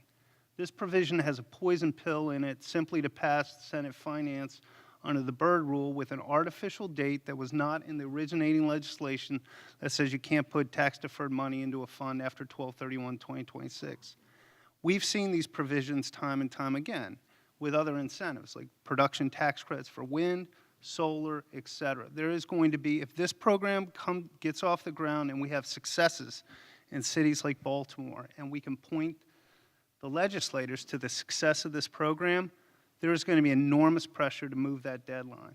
And the issues we're talking about, whether it's this year, next year, that we get guidance that open sort of the floodgates to multi-tiered funds and operating businesses, all those things can get accomplished. But the key is implementation. If we screw up implementation and this program isn't viewed favorably, then it's going to end on 12/31/2026. So it's up to us to take the rules that are given to us, push for the best rules, and then implement them in a way that, that fulfills Senator Scott's and the legislators' ideas of what we're trying to accomplish. Lieutenant Governor, I'm going to pick up on something that Margaret said that we've heard around the country for the past year from investors who have really started to do the heavy lifting of putting their opportunity fund discipline together. And that's, I went to a place to look at an opportunity zone that I hadn't looked at previously, and I found a lot more opportunity there than I recognized. And that goes beyond just the transaction opportunity using the tax incentive. It's other types of investment potential in communities that have previously been overlooked. So in other words, communities are getting attention now from investors that go beyond just the opportunity zone incentive itself, but because of the incentive, you've got investors on the hook to look. So this gets to the role very much of the public sector side. We talked about the commercial for a city like Baltimore or a state like Maryland. How are you marketing? Because it's a dual challenge of getting the capital that's already here, getting local investors to step up, but also widening that aperture around the country for investors who may not already understand the local communities here or understand the opportunity to invest. How are you thinking about that step, and what can the state do to really promote the local investment climate, and what else exists in opportunity zones? Because again, the premise here is that people have undervalued the potential of these communities for a long time, and there's actually a lot of untapped potential. How do we bring that out? Well, there are a couple of ways. It was mentioned the web portal that we have put together that the Department of Housing Community Development allows for individuals and investors to go in and see where the opportunity zones are, see existing projects and proposed projects that they can invest in. That's one. Some of the discussion about the federal tax vagaries and rules and regulations, we're able to strip through some of that because we're not as big a bureaucracy as the federal government is. And so there are some things that we can do on the local side, on the state side, that others can't do. I'm going to take the lead of Mary, who said when you get the mic, you have the opportunity to talk about whatever you want to talk about, since I've been sitting here for a while. There are a couple of things. One of the challenges that I think we have, and Ben touched on it, is working with the local communities. Our administration, I'd say, is very accessible, and Maryland is a small state, and everyone feels that they can, basically call the governor or lieutenant governor if they want to, and just, come in and talk to them about anything. So it's making sure that the locals understand exactly what opportunity zones are. And it's not that we're just sitting there with this big bag of cash and you walk in and the first person that gets in the door gets most of the cash. So it's working with them, making sure they understand what's going to work, what doesn't work, what the incentives are, and how that plays out. The other area is we are going to focus a lot more on the existing businesses. I think there was some conversation about how that would be treated with taxes. Existing businesses that can grow and expand, that are in the opportunity zones, and that can hire people. A number of years ago, we passed the More Jobs for Marylanders Act. Baltimore is one of those jurisdictions that already, no matter where you are in the city, you can get that tax benefit.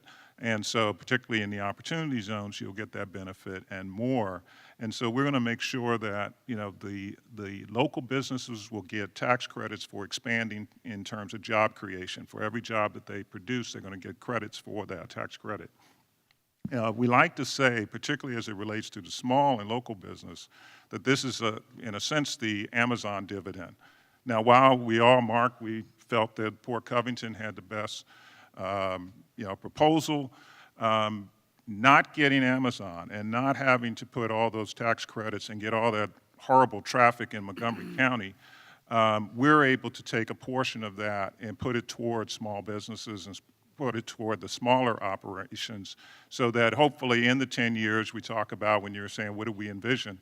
Maybe that we're creating an Amazon that comes that's homegrown versus a big company from out of state that has a market cap that's larger than a lot of developed countries, let alone lesser developed countries. So those are some of the things that we're looking to do, and make sure we work with the locals to get through that regulatory process as well. That really resonates with me, that idea that focusing on homegrown startups is the key to building your economic base is a smart use of public sector resources and dollars. So I love to hear that. It's something we've heard from other states around the country who were in a similar position. They thought they had the best site, but all that brain damage that went into building the Amazon proposal can be retooled. Exactly.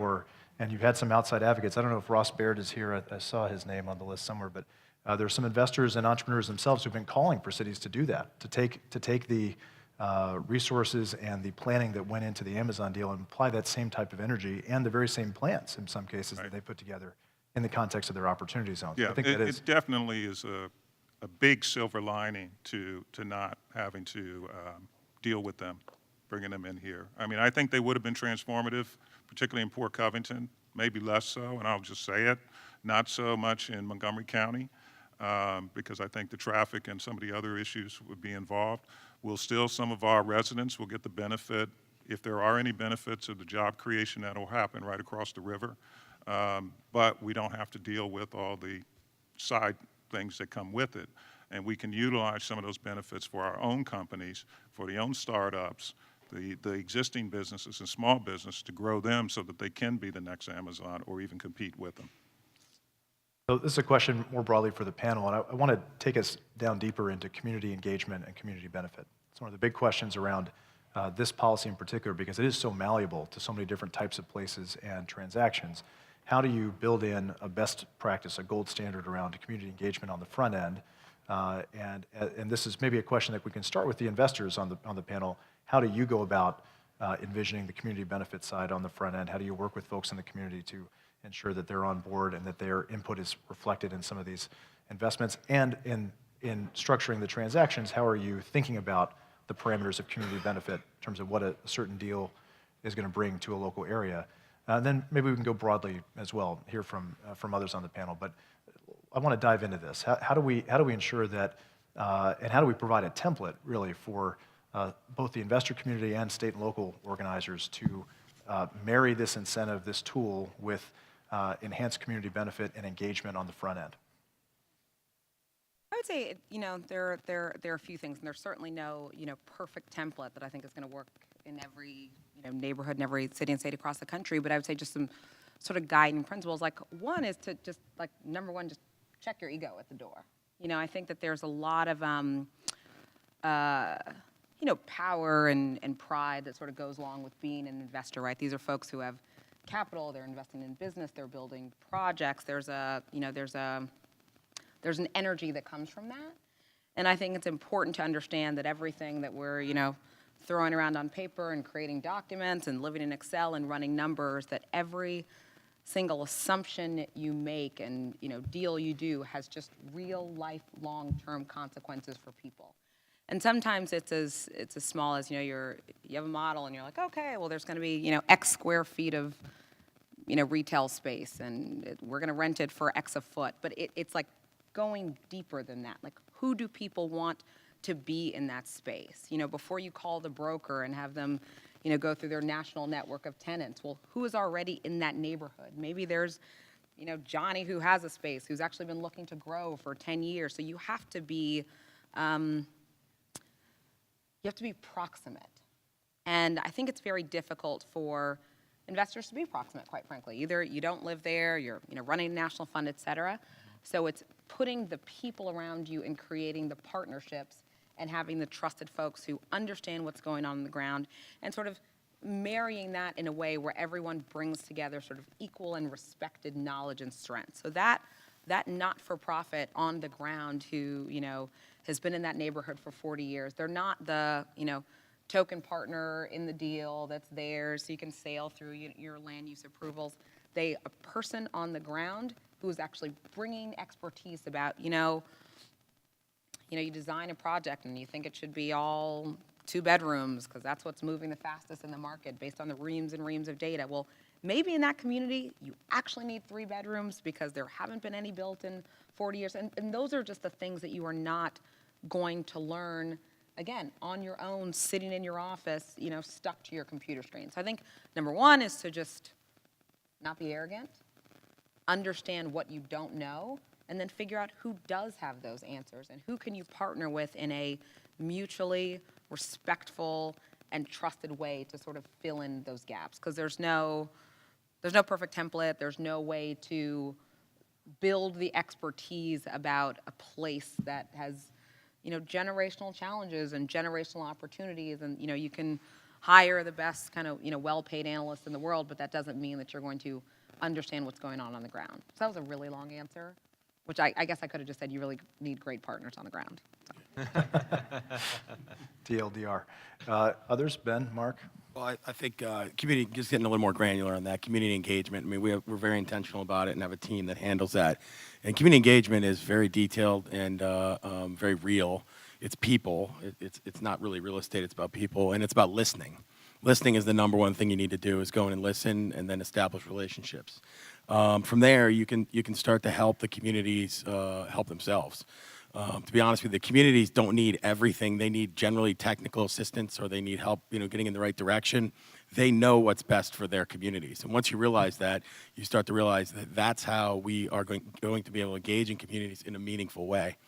For us, I don't think that, like Margaret said, there's a perfect blueprint. I think that, our team that we have on the ground, which includes Alicia Wilson and her team, and our entire executive team involved in that, our construction team, our legal team, and so on, have engaged to the point where we're the closest thing to a really successful blueprint I've ever seen. I'm very, very proud of that. And I think that just at the end of the day, it's about listening and then providing that technical assistance that's needed.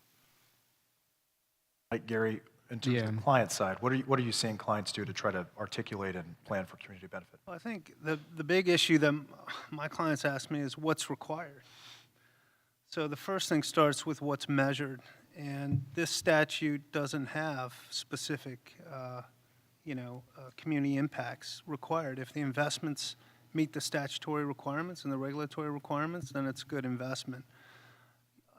The architects of the legislation did include that it would be reported to Congress what the community impacts of this program have achieved. So, and I've seen this, there's certainly some comment letters floating around. So I think it's important, from a community impact standpoint, we saw this with other programs like the new market tax credit program. Once the stakeholders had reporting requirements, and that program, if you didn't do well with your investments, you couldn't get more allocation. And so you kept track, meticulously, you kept track of the community impacts, and so you could report them back. So I think, at least currently, right now, I think there's a bit of a disconnect, because there is no, if you look at the IRS forms, the regulations today, and the statute, there is no specific reporting requirements. So some of the comment letters have asked to gather this information as we close transactions. Couple last words. Can I add something in terms of the community impact? One of the things and Marc's done a good job in terms of what they've been doing with Port Covington, but it's also being able to separate the wheat from the chaff, because in any community you're going to have different sides, and you're going to have some people who know the rules and play on that, and some people who don't know the rules and are suspicious of everything else. And so it does take really a little bit more delving down. Marc with Alicia and her team have done a lot of that, but it's delving down to understand who are the legitimate players and who are the ones who are scam artists. So. Yeah, One quick thing. Hold on, I'm gonna interrupt. Okay. Because you can answer, but I want everybody to know right now, it's time to hand your questions in. We're gonna get interactive.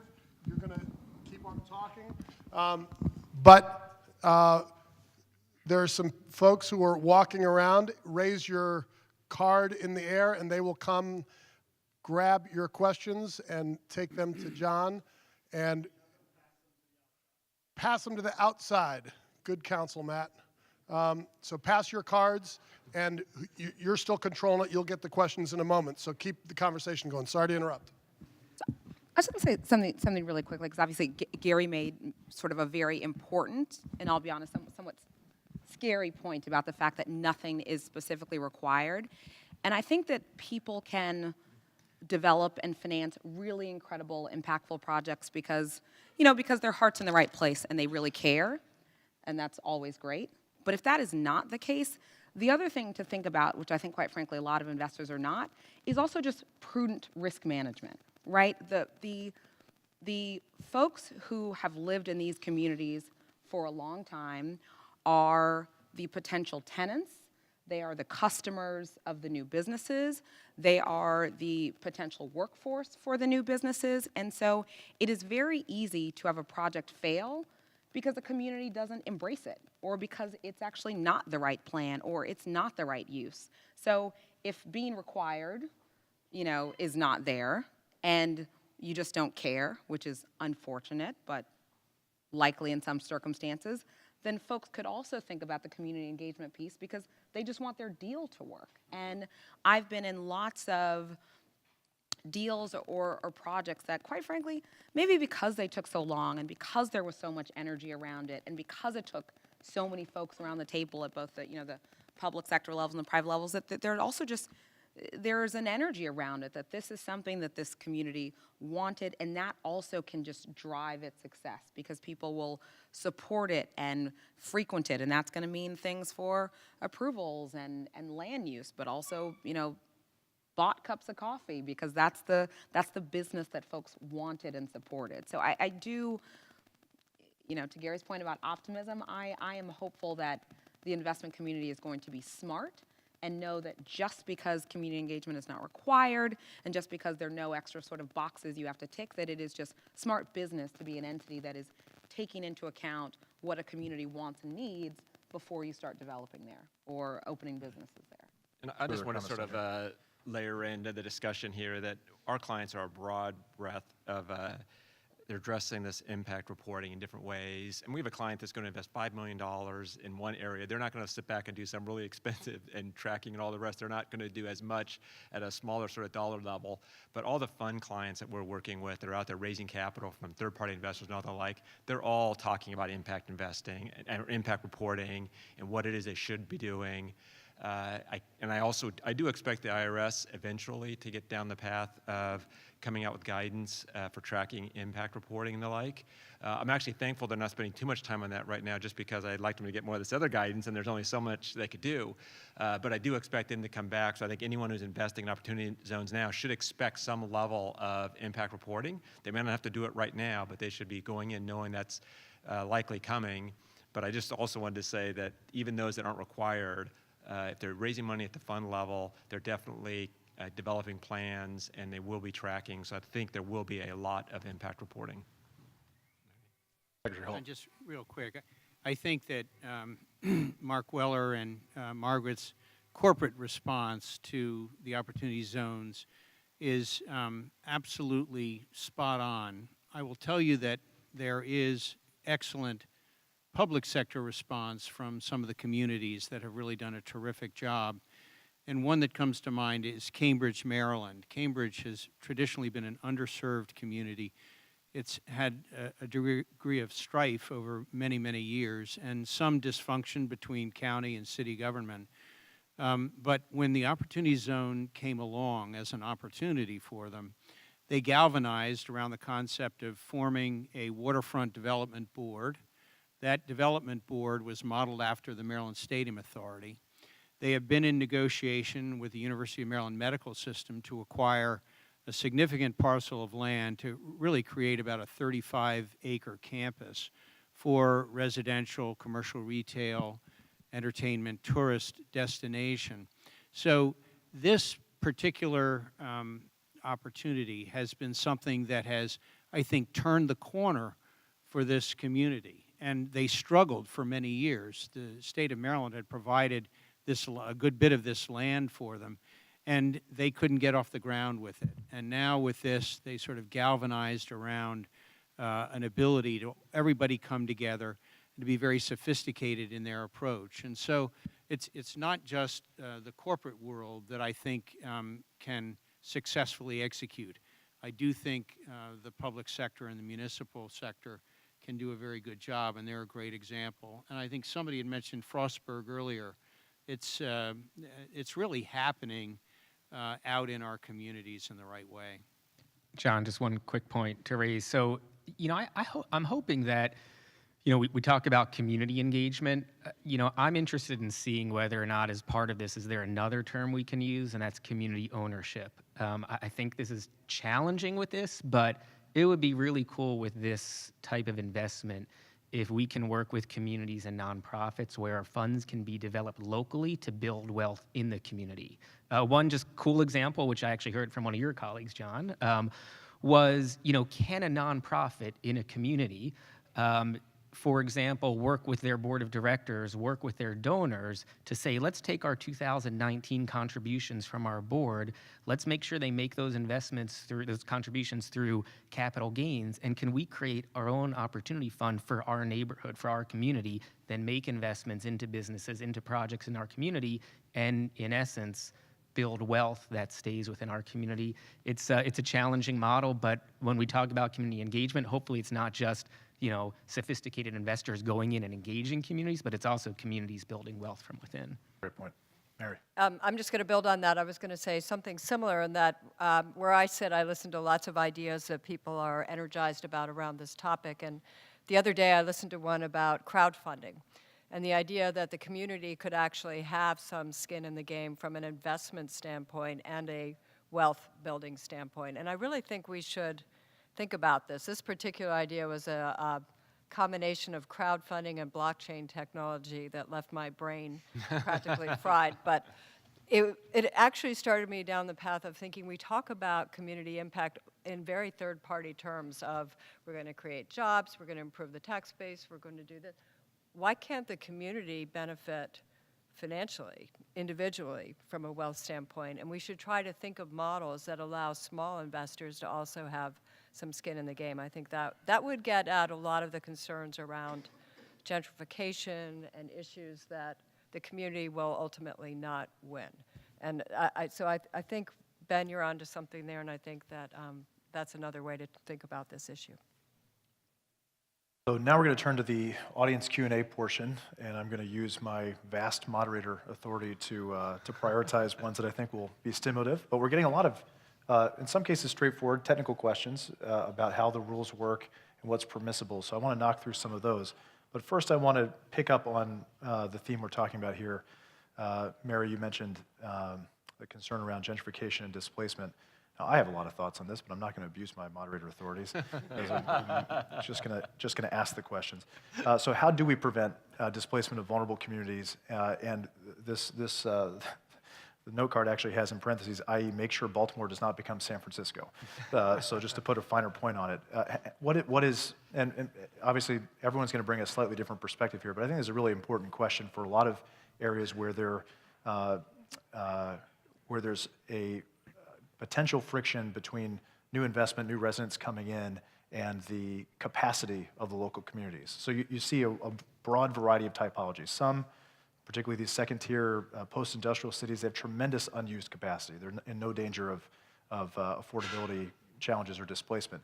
And others, you have hotter markets where some of these opportunity zones are directly adjacent to or in close proximity to markets that are heating up and where there is a potential for a strain on housing capacity. So let's localize this. How do we, in a city like Baltimore, ensure that new investment, new population, new businesses coming in are additive and enhancing of the residents who are already on the ground? Margaret, you're giving me the eyeballs? Yeah.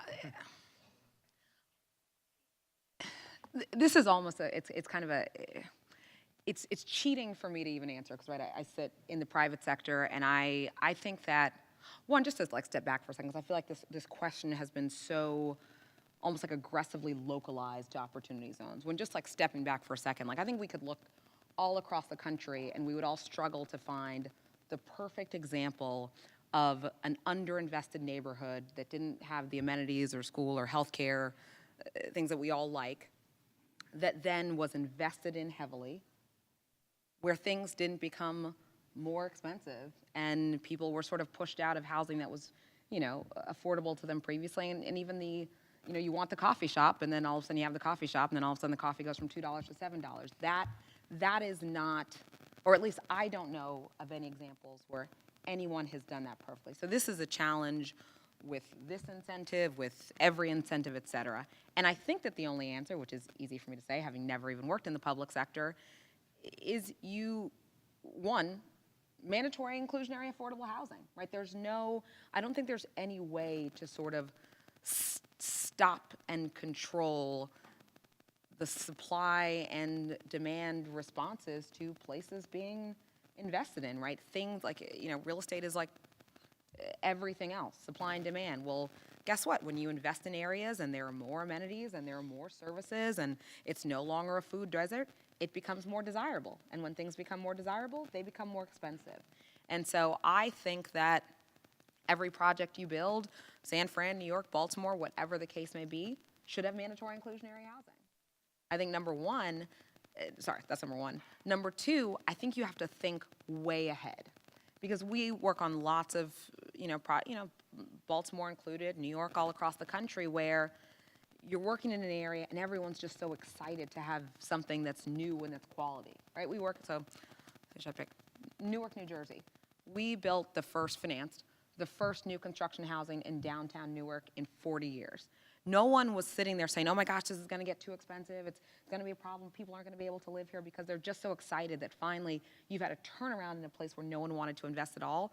So it's at that point in time, before everything's too expensive, that you have to say, you know what, this is affordable now, but even so, I am going to put income-restricted units in this development with permanent affordability, even though those income-restricted units, you might be setting them at something that's 5-10% even above what the market is today. So I think one, the public sector has to play a role, because the private sector just purely can't and won't do it in a way that will work for places long term. And two, you have to think ahead and about the problems or potential challenges in a neighborhood 5, 10, 15, 20 years down the line, not necessarily just the challenges that are in front of you today when you're doing the deal today. Add to that? We're going to go lightning round. Yeah, I'd like to, just add on to what Margaret was saying. It is the job of state and local, I think, to do those types of things. It's really not the job of private industry, because that's, not how you get your deals done. It is for us to do those things. But it's also that we need to, as you said early on, encourage ownership too. And I think Mary touched on, how possible ways of getting the communities to invest in these funds, but also just stressing ownership of these properties, ownership of your house, and passing that on, that is a potential source of wealth, and wealth that can be carried on. Now, I grew up in Washington, D.C. D.C. is a far different place than it was when I grew up. And a lot of the older neighborhoods, or neighborhoods that, like where I grew up, the older folks die. I'm getting to be an older folk. But, my parents' generation, they die off, and then the kids are like, well, I don't want to live in that row house anymore. But they can sell it for, $1 million, when 20 years ago it was like you didn't want to live in that neighborhood. And so it is kind of talking about what it is, looking at that long-term vision. The type of housing programs that Martha's talking about are not necessarily ownership, unless it's in, condos or co-ops or something of that nature. But it is talking to the community about, look, this is an asset that you have. I mean, some of these communities around Port Covington in a couple of years are going to be facing the same thing, if they're not already facing it now, that the property values are going to start to go up, and you're going to have that push and pull between family members. The brother wants to sell the house and the sister wants to keep it, and then you got to cash the brother out, and that creates the challenges, and there's not a lot of ways to stop that. Intentionality from the public sector. Yeah. Okay, so these are some lightning round questions. I'm going to add one more component to that we've worked really hard at doing. It's a community benefits agreement, and making sure that you have a strong one in place with revenue streams that come off of that. And that has to be very intentional. We did that in Port Covington. I don't see everybody doing that, but I see larger projects doing that. I think it being required by the municipality would help a lot. It goes into a fund, whatever, transfer taxes and other other types of fees that are and revenues that are generated off of the projects that come from the Opportunity Zone, and then they're placed into the hands of some kind of nonprofit that's controlled by the community, an organized group. And we are in the process of setting that up right now, but that will allow, there's master planning obviously inside the community that goes on long before money's in their hands, but we'll start to see our first tranche of money going in late this year, early next year, directly into the community's hands. And when that happens, they'll have money to spend, and there'll be continued money to spend. So thinking about that, now, we wanted to do that. It wasn't what we were required to do. It's something we wanted to do.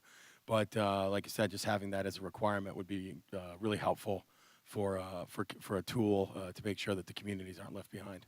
Can I just add a quick point, too? So I feel when we get into this conversation about gentrification, we create kind of these extremes where we have high-income neighborhoods, low-income neighborhoods. These types of investments are going to switch a neighborhood from one to another. I'd wish that when we have these conversations, how can we focus the conversation around mixed-income neighborhoods, mixed-income communities? Quite frankly, this is a place where the federal government has to step up a ton around housing vouchers, public housing even. But, I think the Opportunity Zones discussion is a good time for us to rethink the idea of mixed income neighborhoods, because that's what all communities want. I mean, I was in some neighborhoods in West Baltimore last week, and they don't want more low income housing, right? They want mixed income communities. And so that there's a lot more to talk about than this panel allows, but I just think as we talk about this topic of gentrification, displacement, let's make sure that part of that conversation is how do we develop and sustain mixed income communities. Really important point to add. I'll just add one more, which is, as we look across Opportunity Zones, exponentially more are losing population, or actually seeing a hollowing out, than are rebounding right now, or even showing the signs of emerging rebound.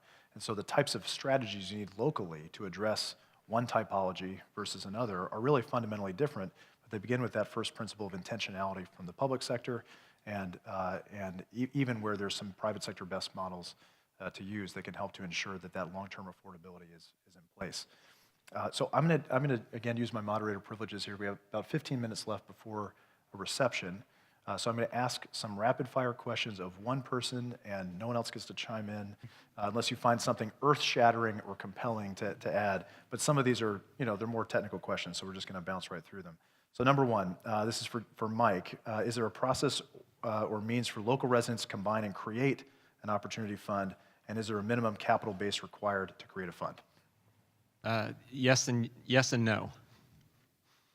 Expand a little bit on the yes. Yeah. There's just no not that minimum. lightning. There's no minimum investment size. It's very open. The only real issue is you have to form a limited partnership to be the opportunity fund, or a partnership, I should say, or a corporation, but mostly form partnerships. So you basically have to form a partnership, and that partnership could take capital gain investments, and then that partnership itself either has to buy qualifying property or invest in businesses that are going to be qualified opportunity zone businesses. Thank you. A little bit wonky, sorry. No, that's great. Well, they asked. Give the people what they want. Gary, can a taxpayer own land prior to 12/31/17 and still benefit from the incentive? Yeah, Gary. I was going to say no. I say yes. No, there is a, when the regs came out, there's a provision that allows 30% of the assets, the tangible property owned by the QOZB, to be a bad asset. The government, when they wrote the rules, tell you that that's an asset-by-asset analysis. So if I have land and I contribute it to a newly formed partnership that raises capital through a qualified fund for vertical build, and the vertical build's expensive enough, that qualifies. Let me just sort of, as Gary and I were talking about this earlier today, that if you make that contribution, you don't get the opportunities on benefits with respect to your interest through that contribution. The capital, it comes through the investment of capital gain. Right, the appreciation, if I have $1 million of basis, $4 million of fair market value, I don't get that $3 million appreciation. You got to pay Uncle Sam. It's the future appreciation. If you structure it correctly, you can avoid taxation on, or defer and potentially exclude. Right. This question is, can you discuss some of the incentives that may be envisioned to incentivize businesses to move into a zone, especially when the rent cost can be 2+ times that of the surrounding business parks and communities? So I think we'll ask this one of Secretary Holt. What are the incentives that may be envisioned at the state level to bring businesses into a zone? I believe the concern here being that if if it's a zone designation or an area that's starting to see new investment, that the costs of coming in can be higher because of that interest and designation as an opportunity zone. Could you ask that again? Right. Who asked the question? You want to put it in your own words? There in the back. I guess the question is really surrounding, I've heard a lot of discussion about the incentives for business, for realtors, for investors, to invest in the property and building out the area. But I haven't, in order to make it work, you've got to have businesses moving. And for a small business like mine, to move from the surrounding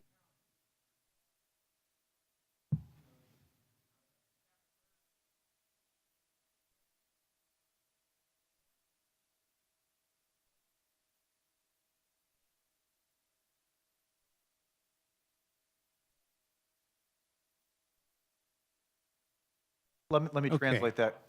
Let me translate that question, because the incentive itself at the federal level is not to the underlying business, it's to the investors trying to get capital deployed into local businesses in these communities, or to compel them with new access to capital to move into the area and expand there.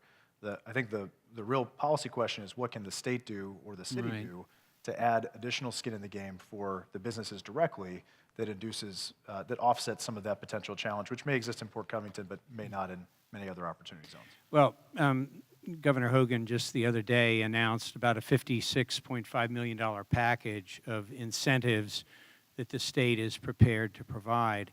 Some of these incentives are going to be outright grants and loans to help the business make that kind of commitment to that particular area. I see that we in our department, which is primarily focused on housing, are contributing significantly through our low-income housing tax credit program, where we're essentially gap filling to attract the construction of affordable housing. So from the housing side, I think that the rental assistance demonstration program, choice neighborhoods, low-income housing tax credits, there's a whole portfolio of incentives that the state is marshaling to improve the quality of life and to provide quality residences. From a business standpoint, we are focusing on what I would consider the startup entities through providing additional loans and grants that we are going to match private sector capital to attract them into a particular community. Right. This is a question, a lightning for everyone. So everyone gets to answer. Please be brief with your answer, because it'll be interesting to hear the cross-section here. So for the group, what is the single most important question or clarification that you'd like to see answered in the regs when they're finalized? Mike Novogradac. I have to go, I'm going first. The single most, that's like, which child do you love the most? The single most important question. It's obviously your firstborn. So. CJ will appreciate that. I would probably say it's interim gains.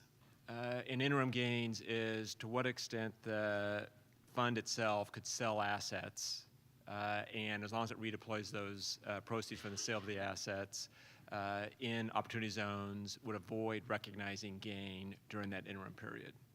So that would be that would probably be my number one. Thank you. Mary.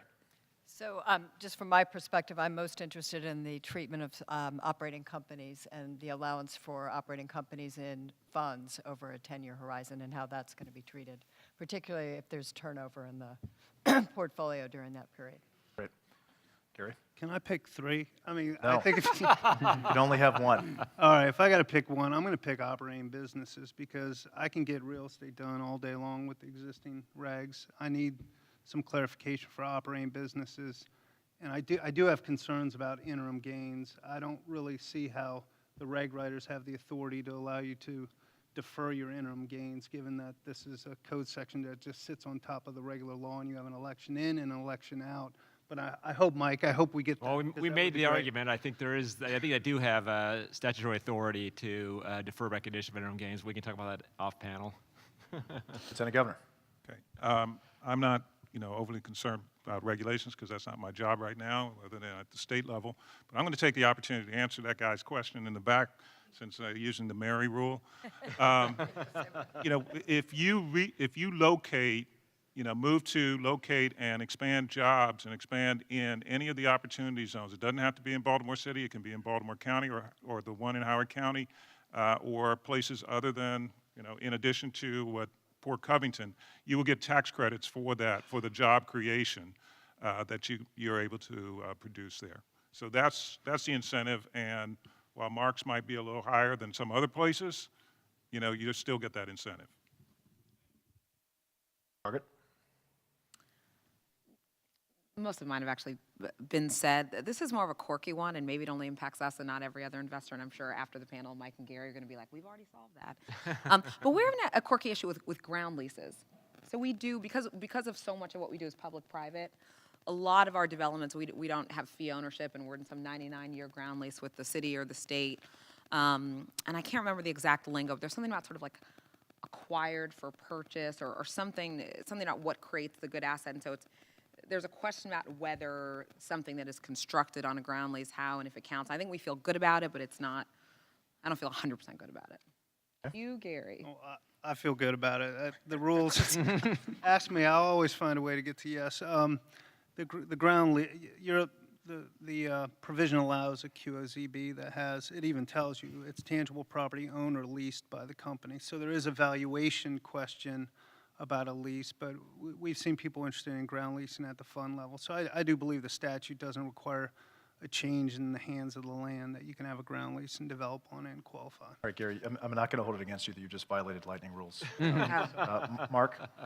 Yeah, from my perspective, it's how do we use it to attract and retain new businesses and existing businesses and help them grow. We understand how it works from a real estate perspective. I know this is a really unoriginal answer, but that's the reality. We understand it from a real estate perspective, so now it's about how do we attract, retain new and existing businesses and allow them to take advantage of the legislation. Secretary. Yeah, I would say clarity around the definition of 50% revenue generated within the opportunity zone. That's quite difficult for an economy that basically has online sales and your marketplace is not within your opportunity zone. That's too small a geographic region. Your marketplace is the entire country or the world. Again, an operating business. Ben. I'm going to cheat too because I might not get the mic back. I gave Daryl a shout out earlier about the prudential investment in Yard 56. I didn't see that Dave Bramble's here sitting behind that pole, I think. So I just want to give Dave a shout out. He leads MCB Real Estate, which is the developer of that project. So a quick round of applause for Dave. And I want to point that out because people like Dave all across Baltimore make my job really easy as the Baltimore Opportunity Zones coordinator because he is out there identifying capital and bringing it into the city. And so that's why I'm also optimistic that regardless of the regs and the challenges, we're going to get a lot of great investments here in Baltimore. If you're going to cheat, that's a good answer. Yeah. So that's allowable. So let's give a big round of applause for our whole panel.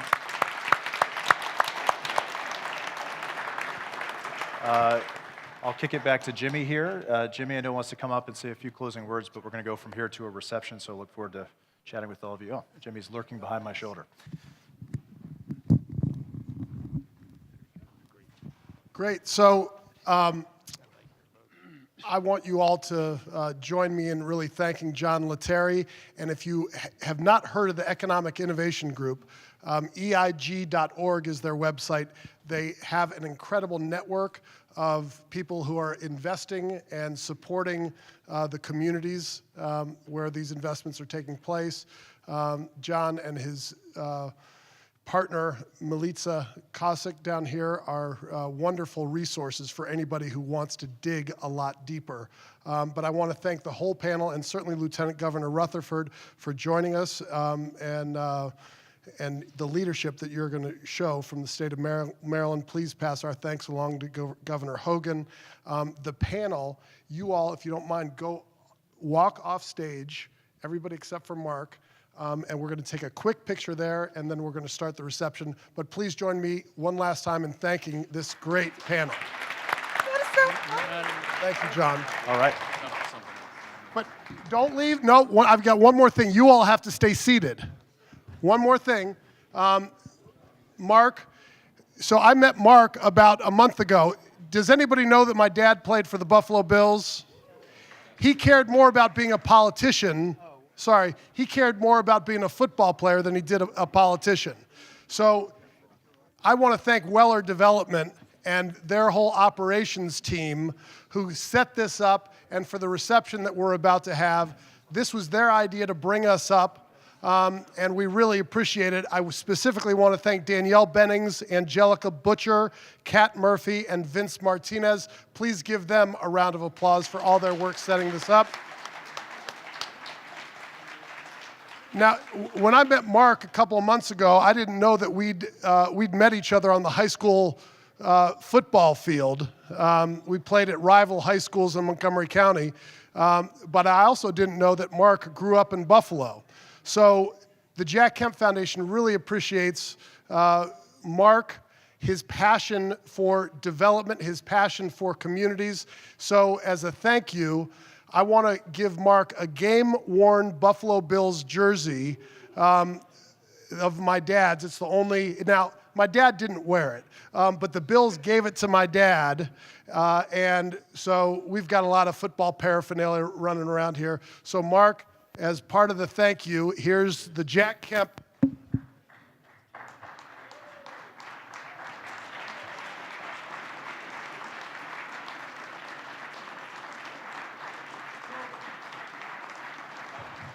So it's got some blood, sweat, and tears on it. And Marc was more excited when he met me to talk about the Buffalo Bills than anything except for opportunity zones. And I know all of us want to thank Marc for his leadership here in Baltimore, but also what he's planning to do going forward. Marc, thank you so much. Thanks, Jimmy. Jimmy, thanks. You've just outed me as not a Ravens fan. We really appreciate that. I'm in Baltimore, man. Thank you very much. This is awesome. Thanks,